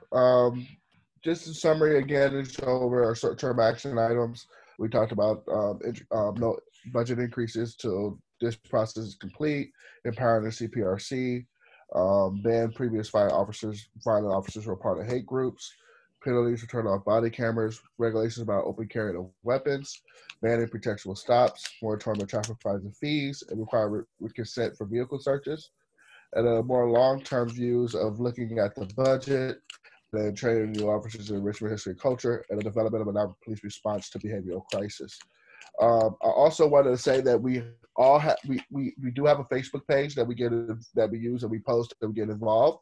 We also have collected over about 250 surveys from the community on what the process they would like to see and what reimagining public safety looks like to them, and we're currently analyzing those survey responses and hope to share that with you guys as soon as we get those analyzed and processed. Other than that, if you want to complete the survey is still up to you to be completed. We also have it in English and Spanish, and I can send it link out in emails. And for us, that is it.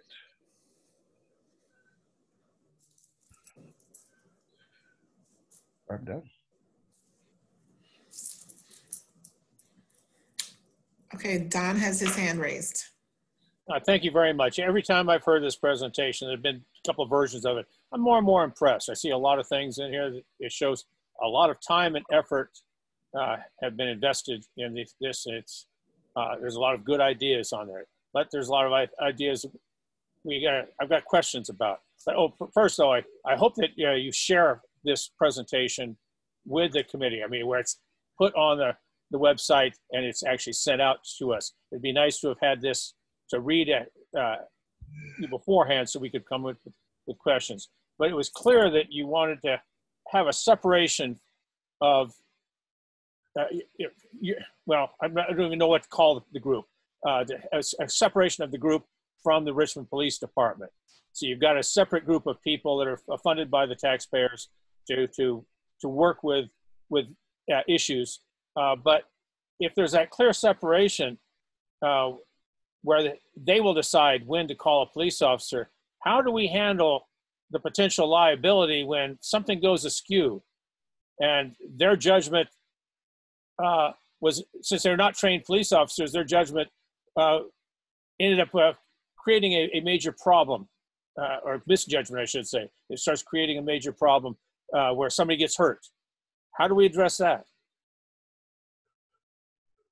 So I can speak to one piece and then I'll field it to someone else. I just want to speak to one of the models that was put forward was Cahoots.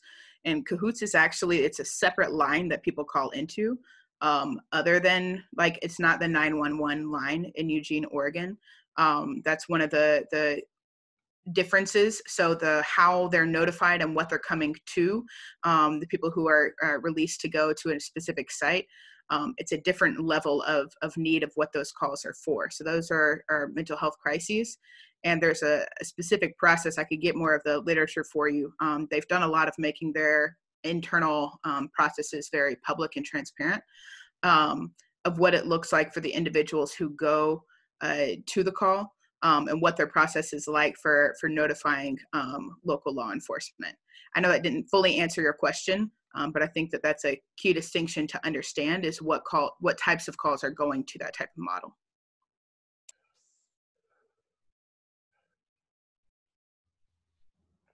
I don't mean to jump in, but if I understood Don correctly, I think regardless of who's getting called, I think that there's a concern, and Don, if I'm incorrect, chime in, but I think ultimately there's a liability that's going to fall back on the city. Yes. Or a potential liability that's going to fall back on the city.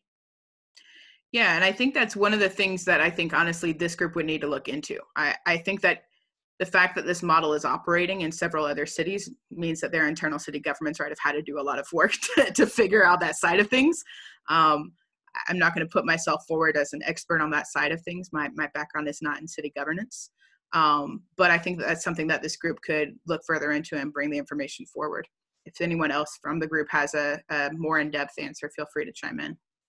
And then I would push back about, like, so what is the liability with ONS? Because the ONS does a lot of work when they go out and deal with gun violence and stuff like that. So my pushback to you is, what's the liability in terms of them? They have their liabilities covered too, and they go through that as well. So what's the difference between having that from a mental health thing and having the liability from there, when ONS does a lot of the same work, a lot of different work, especially with gun violence and stuff like that, and that thing, and go from there as well. So to me, that's not really an issue. I would say that going out and talking to people and having conversation with the young folks in City Hall is a whole lot different than going out and inserting yourself into situations that are potentially chaotic, tense, uncertain, and rapidly evolving. And that's the point I think Don is getting at, which is they are agents of the city. And another point, or several points, will just kind of cover the spread, is that a lot of things that you guys are bringing up are issues that are superseded by state law, or the county supersedes the city in how we, some of those things with the mental health aspect, or in comparison and contrast to cahoots, are good and potential good possibilities. But you got to understand, the county deals with mental health, and it's different than Eugene, Oregon. And, the other two cities listed, San Francisco and Los Angeles, have buckets of money compared to the city of Richmond. So they're incomparable. And what we have to do to achieve something that's on parity with that would have to be some kind of workout through the county, because only the county can work. Only certain people, one, in the Welfare and Institutions Code, can hospitalize people. So there has to be a workaround for that. Two, there has to be a workaround for the county. And so those are like the big points that I think Don's getting at when it comes to the liability aspect. And that's a big factor, because if ONS started doing things differently, well, all of a sudden, and they've been sued before too, they successfully defended it, but they've been sued as well, just like the cops get sued and defended, or sometimes you don't. But you got to understand, like, that would increase their liability exponentially, or whatever group would take on these tasks. I think it'll be helpful once the county health does come and do a presentation. In the meantime, I don't know who was first, Deborah or BK. I think I was. I just saw Deborah's name go up, so I'll speak. Just a couple of quick things. First of all, excuse me, I think your presentation was fabulous. It was very informative, and I'm glad that you will be providing this for us, because you've done a lot of work on it. And so thank you. I wanted to ask a couple of really short questions, but one is, which of these models which of these cities is similar in size to Richmond? I don't know that by looking at them. Also, I would be interested in knowing how much it costs to arrest a person. Like, have we factored that cost in? Do we know what the cost is for a stop? In my industry, we have to know how much every action we take costs. So that would be interesting to know. If you know, I'd love to have that information. And then I think that's it. Thank you, BK. Okay, Deborah. So a couple of things. First of all, thank you very much for that presentation. I believe that this is not the first time that this presentation has been made to a city body focused on public safety. I think it's the first time it's been made to this specific task force, but I know the working group has put a lot of effort into getting this information out into the public over the last few months. Secondly, I want to address an issue that has come up both directly and obliquely, and that is the issue of defunding the police, because I think that the presentation represents much more than that hashtag or slogan, what it is that people mean when they talk about, quote unquote, defunding the police. In the discussion that we had about budget, it was about not so much focusing on reducing police expenditures, but actually balancing our budget. I think that as a country and as a state, you know, we've dealt for several decades with a warlike focus with respect to crime, with respect to drugs, with respect to other things, for which that metaphor has not exactly worked out the way we intended. But one of the consequences of that is that all across the country, people have relied on law enforcement to address problems that we're coming to understand can be better addressed through taking a public health approach. But in order to sort of do that, we have to be able to rebalance our priorities, which means inherently rebalancing the budget. So rather than framing this as a movement to quote unquote defund the police, I like to frame it as a movement that has our budgetary priorities reflect our evolving priorities and understanding of what it means to actually achieve public safety. And rather than seeing every initiative or suggestion as a loss to one department, it should be seen as a potential gain for the city if it allows us to have a better, more balanced, holistic approach, and at the same time, reduce overall expenditures.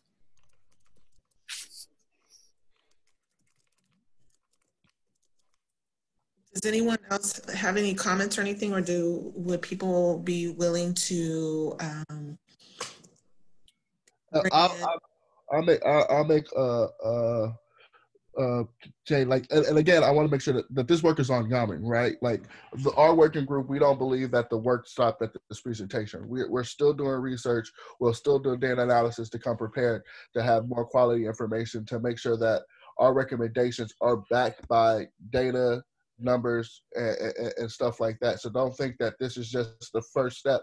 There's many steps to answer those questions concerns to liability, to answer those questions in terms of how that sees fit, and having those conversations with the county and other places to see how that fits in the city, to have that backed up with data and have that analysis with at the same time. So this is just, like I said, a starting point. We also, like I said, we also make sure that this involves the community conversation as well. Like I said, we've had over 250 surveys that we're still collecting and that we're still going through and analyze. And then, we want to present that to you guys as well, to have that conversation, because none of this matters if the community wants something totally different. And we can all talk about personal things, but we're here to make sure that the community gets what they want and what they want to see the safety it looks like in their city. So and that's how our working group forms. We don't do anything without the community's backing. And I want to make sure that is clear as well. Yes, Linda. Yes. I want to find out, is it possible, we've been talking earlier about getting information that we need to look at and try to, form some questions, because it's kind of hard when I really listen to what you're saying and to really get the questions. Is it possible to get this sent to us? Can we, I don't know how you feel about having a copy of this, the presentation, where we can actually sit down with it and look at it at our own time and space, and then come back with questions if we have any? Yeah, you can. I will send it as soon as this meeting goes off the air. I will send this presentation out for everybody to see and share. Unfortunately, due to Brown Act rules, we can't have people come to those meetings and have those conversations. Right. Those liabilities. I was told So those are things. So you can have the presentation. They come back with their questions and comments from there. And we're happy to share. We want to be as transparent as possible and make sure we do follow the Brown Act rules at the same time, respect to this. And second to my question, I'm sorry, part two, real fast. And can we have a little bit of space at our next meeting where we can ask questions of the members? I don't know when, or do we just send them a question, or how can we proceed with this? I will ask the city just to make sure that we're Brown Act compliant. How you can ask questions. I don't know if that an individual person can ask that question and send an email to me, or would that have to be posed to everybody in this task force? Right. So we can have a little bit of time at our next meeting, maybe not as much, not 45 minutes, but a small amount of time to ask a few questions, maybe. I totally agree. I will defer to the city to make sure we have an answer on that Brown Act question, to make sure that either we can have that conversation here or through email, and I'm fine either way, as long as we follow it. And thank you for the presentation. Appreciate it. No problem. Okay, so before Ben and Joey, I want to recognize that it is 7:45, and then also I don't know if you guys want to also have kind of how we did last time, where we intermingled the public comment in with your comment. So just let you know. So Ben. Before Ben goes, can I make a request to extend the meeting 20 minutes so we can get all these comments and stuff done? That's up to everybody. Is there a second? Yeah, I'll second it. I'm good with that. Yes, no, I don't hear it.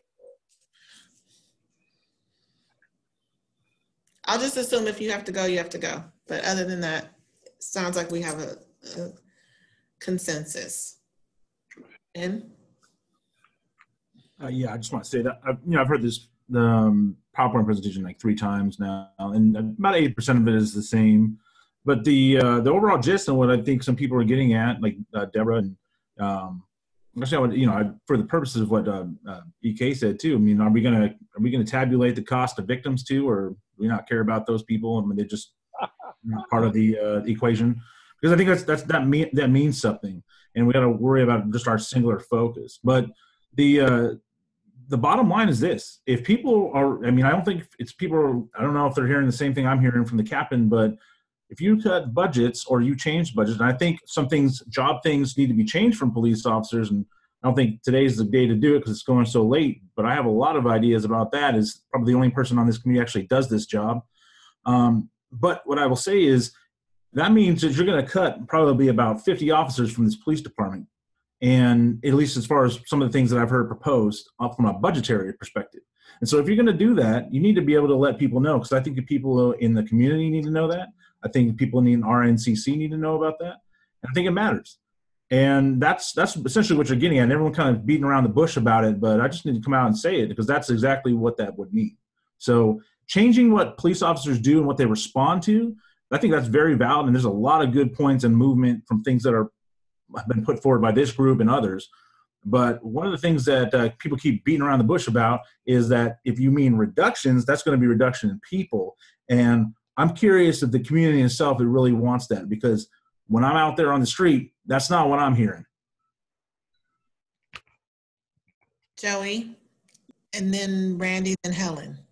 And then me, sorry. Oh, okay, Armand. Yeah. Just a quick question for one of the presenters, if they can answer it. And there was a lot of good information in there, and I would also agree that there are some things that could be moved away from the responsibility of the police. But one thing that was of interest of mine was, does anybody know how ONS tabulated this $5.8 million to $14.8 million figure? I'm just kind of curious on that. That comes from their report. If I would love to invite them to see how they come to that conclusion to their report, but that's what they did through their research, and their report came through. We don't have anybody on us in our circle to have that. We just took that from their report that they put out. So that would be a question to ask them, and I would love to invite them to have that conversation. minimally, Randy, can you maybe follow up and contact somebody at ONS, and maybe we can have at least we can have an answer next week. I sure can. Thank you. You're welcome. Oh, yeah. So I don't even know where to start. I'm gonna let Helen go through first because I need to get my thoughts a little bit together.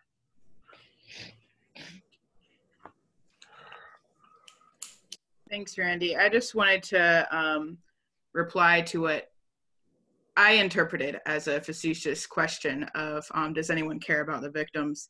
I do think that there was a point to the question, which was how do you tabulate the potential cost of harm to victims were there changes to the system. I want to kind of reiterate something that I mentioned earlier, which is, quite frankly, a lot of the people who are coming together in this group to make this are people who you might see through the lens of victims, right? The people who have experienced different types of harms. In our group, in addition to being victims of violent crimes within the community, have also been victims of police brutality and other harms. So I want to make sure we have an expansive view when we use the term victims. I also want to make sure that we're getting at what the heart of the message was, which was around this idea that safety is a bigger conversation than just interactions with police. And I know that because of some of the models that were put forward, that's like where the focus goes. And so I get that. But I think that in general, focusing on what does it look like to have more areas geared towards prevention? What does it look like to have better economic safety, better food security and safety? There's a lot of different components that come into safety. And I'm not suggesting that this is something we can like wave a wand and fix quickly. But I just wanted to state very clearly that this group has a more expansive view than just looking at the police and this idea of wanting to reimagine public safety. So that's, I think ideally we want to see the people that I think you're referring to as victims as participants in this public safety system, and also understanding, you know, as an educator, what does it look like within education? What does it look like in our supports for young people to prevent these crimes from happening down the road as much as possible? And that in general, there are a lot of things, laws, whether they're on a state level or a local level, that do control a lot of the things that, for instance, some people might want to be changed. I want to acknowledge that. And I want to encourage us that it doesn't mean that we don't have the conversation. I think that there's a lot of power in figuring out what is at the heart of the community needs and expressed interests and desires. The second thing I just wanted to suggest, or I'm not sure which funding figure you were mentioning when you talked about 50 police officers. So that's just a logistical question. I can just speak for the group themselves. There has been no proposed stated fund or percent or anything that this group is seeking. And the reason for that is because we haven't done the data analysis. This group isn't about trying to push things forward without it being researched and proven and what all the harms and impacts are. The safety of our community is the full focus, right? So there wouldn't be any kind of pushed for reduction, especially without a clear analysis of what that looks like. So if you're speaking to what I have heard some say before about like a kind of off the top percentage that they want moved, this specific group is not promoting that or promoting that. So. Good to know. Thank you. Yeah, I believe I'm gonna let Helen's comment speak for me. And if I can just say something next, I think it's important, and Ben, this comment is in reference to you and others who kind of share those same sentiments. I would charge you all to think bigger, right? I would hope that our minds wouldn't be too small that we can't reimagine, right? And that reimagining may be contrary to what we've grown up on, what we've previously known. And so we have to understand that crime really is a sociological issue, right? There are reasons why people commit crime.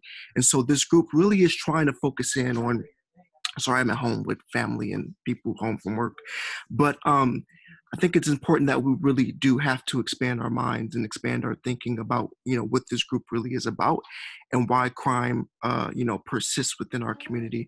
And Ben, your job is fairly new. It hasn't been around forever. And so I would implore you to understand that police is not necessary. I mean, we understand that our system just can't go away, overnight. But this is something that we have to work with. We know, our society, the United States, love, criminalizing folks. This is what it's done since its inception. And so I would just charge us to think bigger. And, one of the books I really, learned from, and folks may have heard me recommend this a lot, but Ben and folks who, again, share those same sentiments, I charge you to read Angela Davis, Are Prisons Obsolete? And then come back and let's have that conversation. But yeah, that's my suggestions and thoughts. Armand, what you were talking about and what Helen are talking about are two different things. And then also compared to what was actually brought up in the presentation are three different things. So, and that's those are all valid points of word discussion, but they're just all different things. And that's the thing that was displayed, the presentation, like I've said 3 times, and there's several things that are worthwhile on there, but some of those things they're specifically targeted to the police. And Helen's talking about having a broader vision, which I'm all for. And then you're talking about something really, and look, I've watched and listened to a lot of your stuff. You're at abolition at the end result. And that's fine. It's your opinion. But those are 3 different things. Not the first thing, which is what I was talking about, which was the presentation that you guys put on. So those are all different things.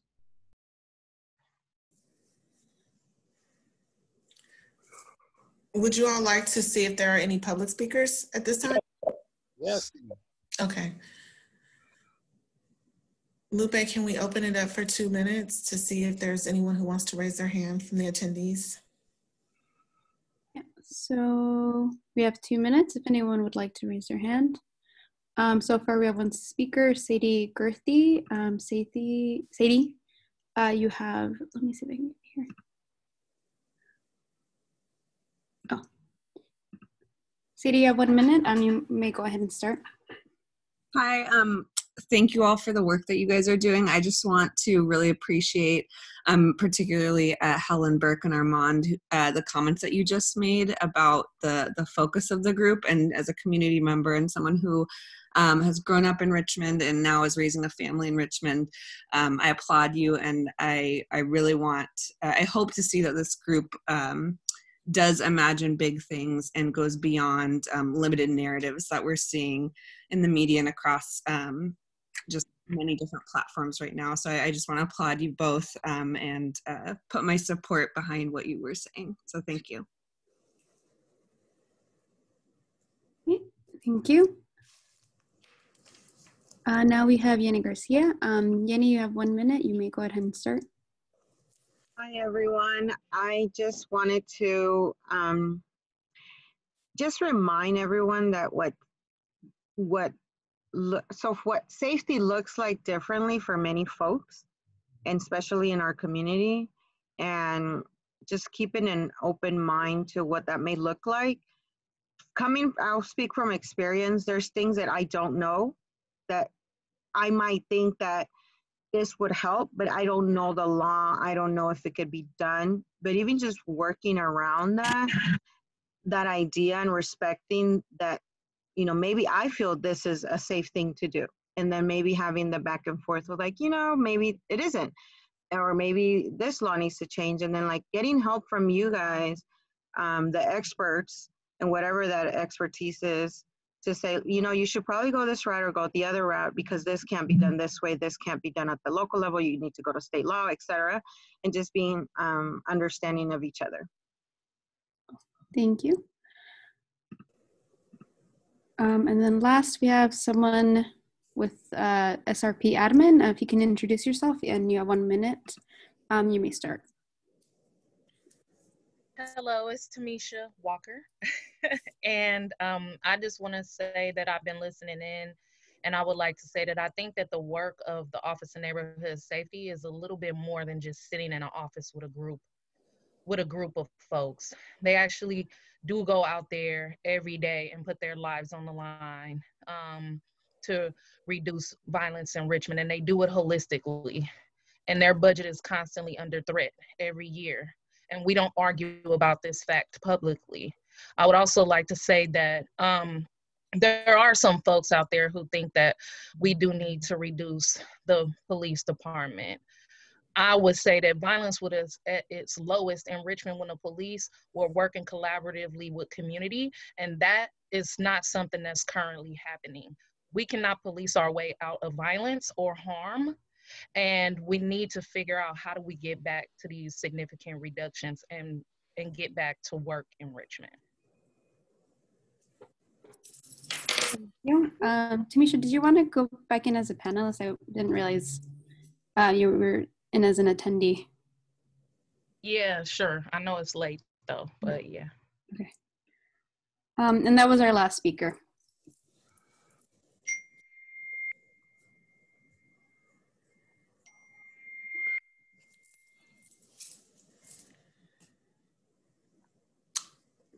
So it looks like Captain Simmons has a question or a comment, and then if anyone else wants to speak, our last thoughts.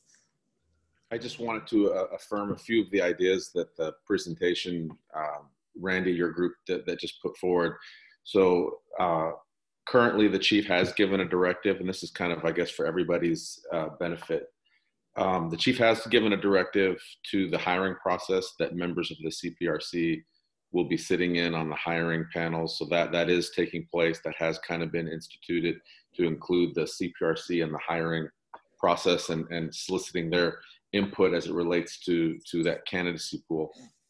Another one is there are penalties for officers that deliberately turn off their body camera when they shouldn't.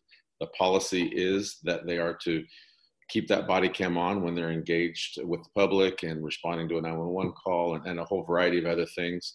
So there already are disciplines in place, and officers are currently, and Ben as the POA president can attest to knowing that as well, that is happening on a regular basis, consistent basis, if it's a policy violation. The third thing that was very, that we were working on too, under no circumstance would the chief of police at Richmond Police Department hire an officer that has been terminated for being a member of a hate group or being terminated because they were fired for excessive force. Those actually are automatic disqualifiers now, and through like they would never pass the background. It would be a failed background. It wouldn't even be a background that would likely even make it to the chief's desk. In theory, it should not, I should say it. I'll say it like that. It should not be a background that makes it to the chief's desk. And if it did, she certainly wouldn't hire that person. So all of those recommendations that the ones I mentioned, you guys are right on the track with some of the same things that we've been thinking as an organization already that needed to be in place. I think the other dynamic that I just want folks to consider when it comes to the police and some of these other organizations, law enforcement, there are different expectations when someone calls 911 and responds, right? That liabilities that are associated with whether we act or we don't act, whether we walk away or don't walk away, that other agencies like ONS or other entities, that they don't have to be really concerned about, and there's no obligation or expectation that the public to which they're engaging with interacts with them in any way, shape, or form. So those are just some things that I would hope that you think about and you consider as this is navigating. Society has a different response and obligation when there's a connection to law enforcement compared to when there's a connection to any other entity. So those are other just dynamics that need to be considered and looked at and worked out as this discussion is at bay.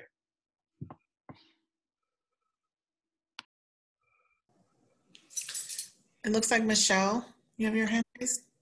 Yes, I stayed on the line because I did want to try to hear as much of the question and answer. First of all, I wanted to thank everybody on the presentation. It's obvious that a lot of thought and work has been gone into doing that.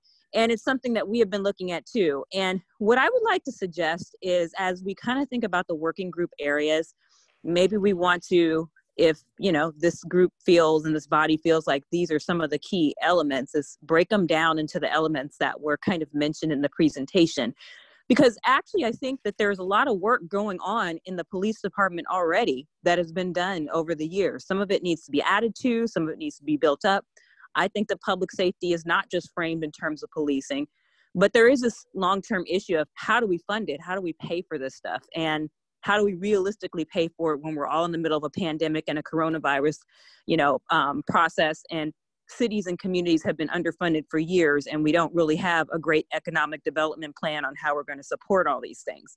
So I really do think that, the budgeting and having budgeting priorities is important. And it's also important to look at these working group areas and see what realistically we can deal with, and come up in this reimagining concept and breaking it down into some core entities. And I think that some of the things that we're already doing, maybe there is some alignment between what we've already done and what is being proposed. And if we can align some of those things, we might be able to see that we're not so far apart as we think we are.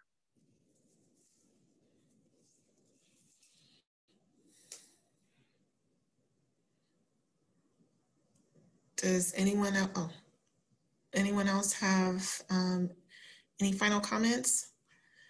I do know I personally understand that this is not just, reimagining does definitely take a huge culture shift in a lot of people's minds. So, and whether that's a small shift or a large shift, I'm sure there's some convergence that can happen, and I'm certainly feel privileged to be a part of this process. And I thank you all for working with staff. If you'd like to continue to keep talking about this, we can, or if we can go into kind of doing some recap and asking for some future agenda items from you all besides the CPRC presentation for next month. I'm sorry, when you were asking for further comments, were you talking about comments on this issue, or are you talking about the item that is listed as comments? Because it seems like you went straight to recap. Comments in general, this issue or regular comments, or, because I know 2.5 hours for some of those general comments, please. Okay. Well, Louise, oh, sorry. I think, Louise, do you have a comment on this issue or another thing? It was more general, but Don can go ahead if you. No, you're already talking. Go ahead.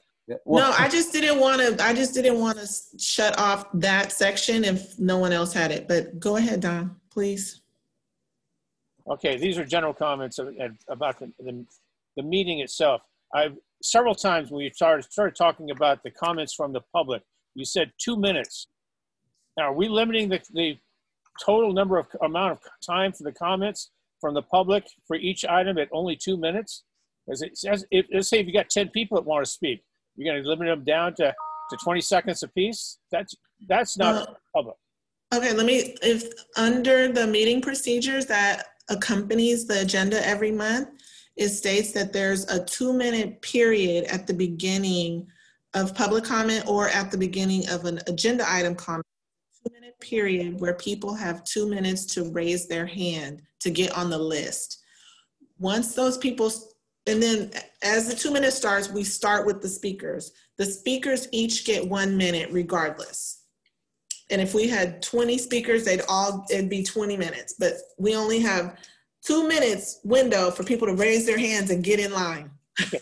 That wasn't clear to me, so appreciate the clarity on that. This next item is, I'm going on record on this, but you and I have talked about this through email earlier today, but when we post our videos on the city's website, right now they're being posted on Granicus. That's the way we used to handle the city council meetings as well for the videos. Now, some of us like to be able to pull the videos off from a meeting so that we can archive them onto our hard drives. We want to be able to share them with other people. We maybe want to trim them to get only a certain little section, like this presentation we just had. You cannot pull videos from Granicus. You cannot trim anything from Granicus. Granicus is set up specifically so you cannot do that. If we use, a lot of groups will say, well, we'll put it on Facebook.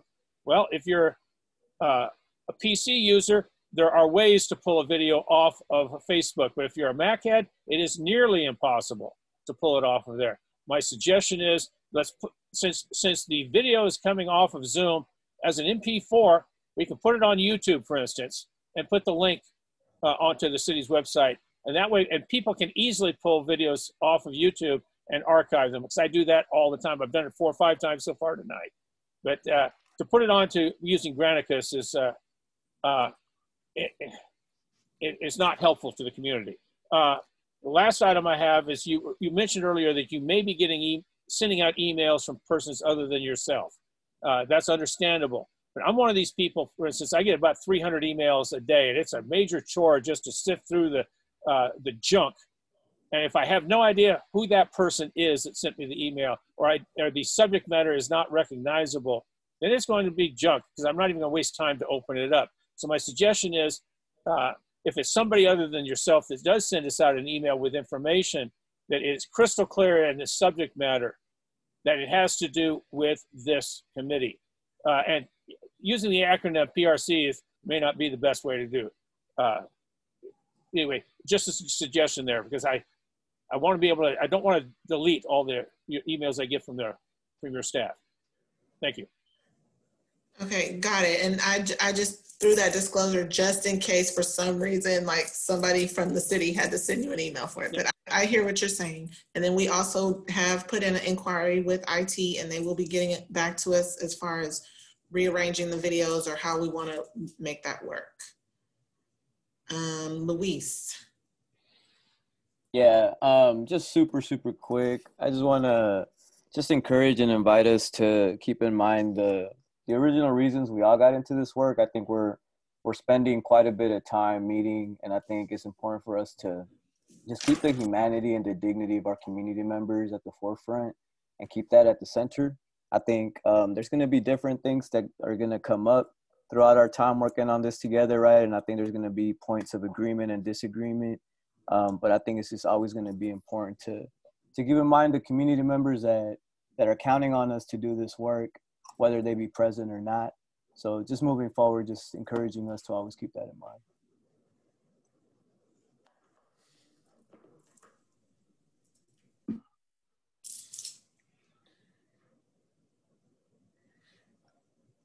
Does anyone else have any final comments? Yes, Joanna? Yes, ma'am. Can you hear me? Yes. I just want to raise you up and appreciate you right now in this moment. And your job is not easy. And I also want to thank all of the other City of Richmond staff who worked really hard and put this all together. And I also want to raise up and acknowledge Captain Simmons for your work and being here as well. That's my final comments. Thank you, Tanisha. Ditto that.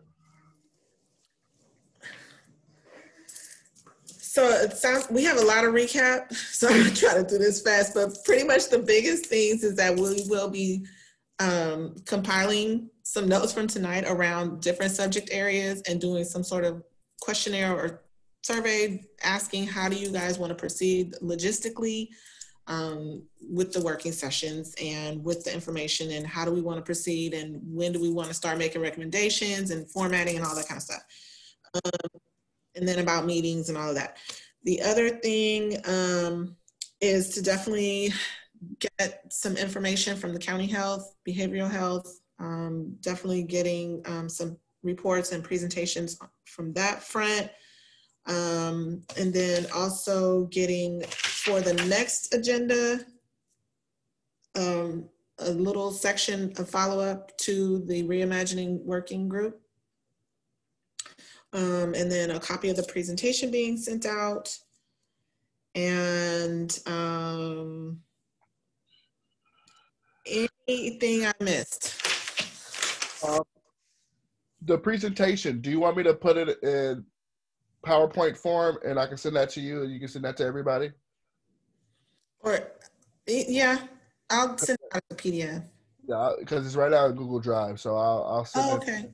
I'll send it in a different format and then send it to you and you can send it to everybody. Okay. Would you want to put it on our website? Yeah, go right ahead. It's all about transparency. If you guys have information for us to put up there too, We can have like a document corner, something. Info here. Anything else besides the responses from this meeting and the CPRC presentation next month?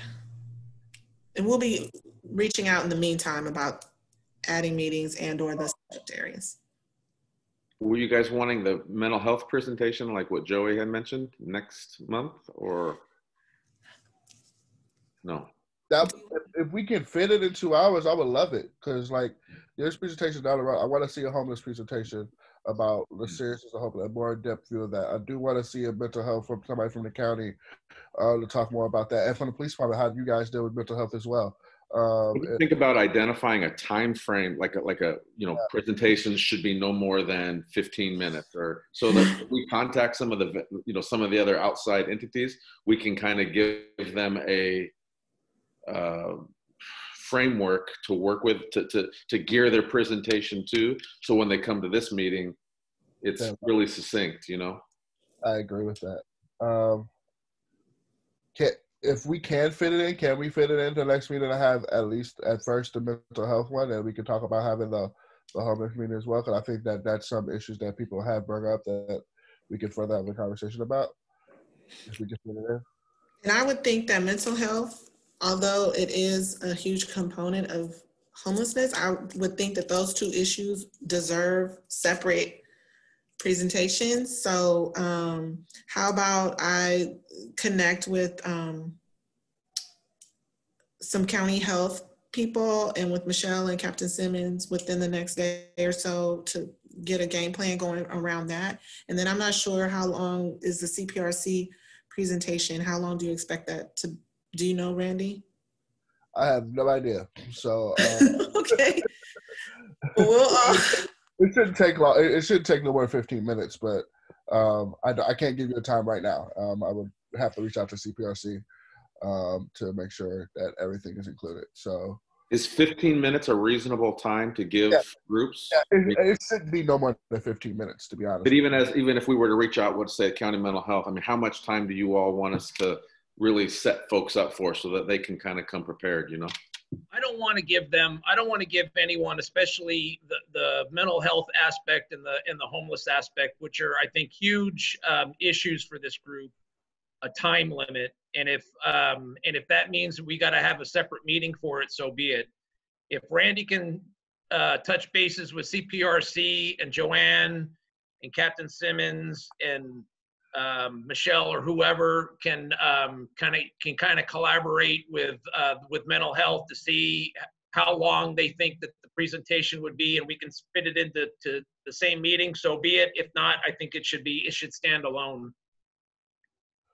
Yeah, I agree with Joey. You don't want to give them a time limit because it is a critically important subject matter. Both of those are, but at the same time, just you don't have to tell them 15 minutes, but to let them know you're not the only item on the agenda. There you go. There may be significant Q&A afterwards. We don't want to schedule a 2-hour meeting and go into 2 hours and 50 minutes like tonight. Right. Well, and what we could do as well, I was thinking about if instead of just kind of having a standing position on the agenda for the interdepartmental team, is kind of doing a survey every week or two and seeing if they really have something, if anyone from that team has anything they want to bring back. And I know that with Captain Simmons, I asked him to come during that time to report back, but then that kind of turned into a whole item. So that was, maybe a little bit of bad judgment on my part, but so perhaps we could just make sure if someone from the interdepartmental team wants to actually come and report something as opposed to just, a brief announcement, then we could just agendize it as opposed to having it be a staff report.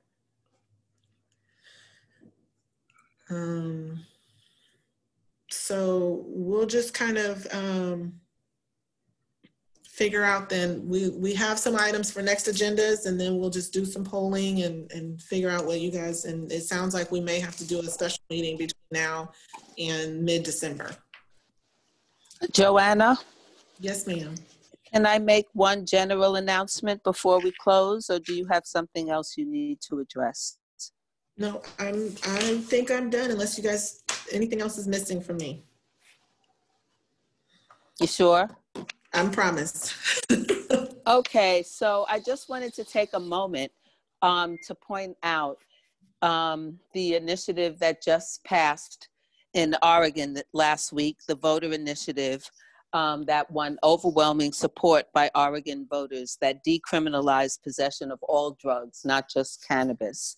They modeled the initiative after the Portugal model, in which, as a result of making that decision more than 15 years ago, they were able to substantially reduce the spread of HIV, increase the number of people who were able to access treatment, and address a fairly substantial heroin problem.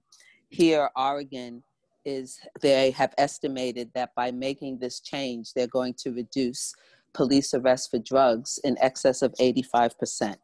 And while I know that the city of Richmond doesn't have the ability on its own, even if it wanted to decriminalize possession of all drugs, we do have the ability to deprioritize those arrests as part of a broader effort at reform, and put ourselves in line with increasing numbers of jurisdictions that are recognizing that we should take a public health approach to substance abuse and mental health problems, and that in doing so, you both enhance public safety and create more resources that can be spent in other ways.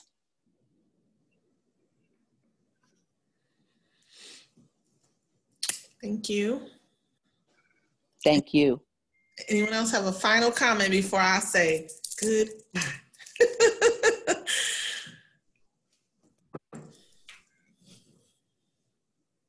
Well, I am going to officially adjourn this meeting at 8:25.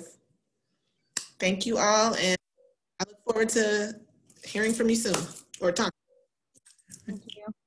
Thank you. Thank you, everybody. Thank you, Joanne. You did it. Thank you, Randy. You know. Woo. Thank you, everyone. Good night. Night.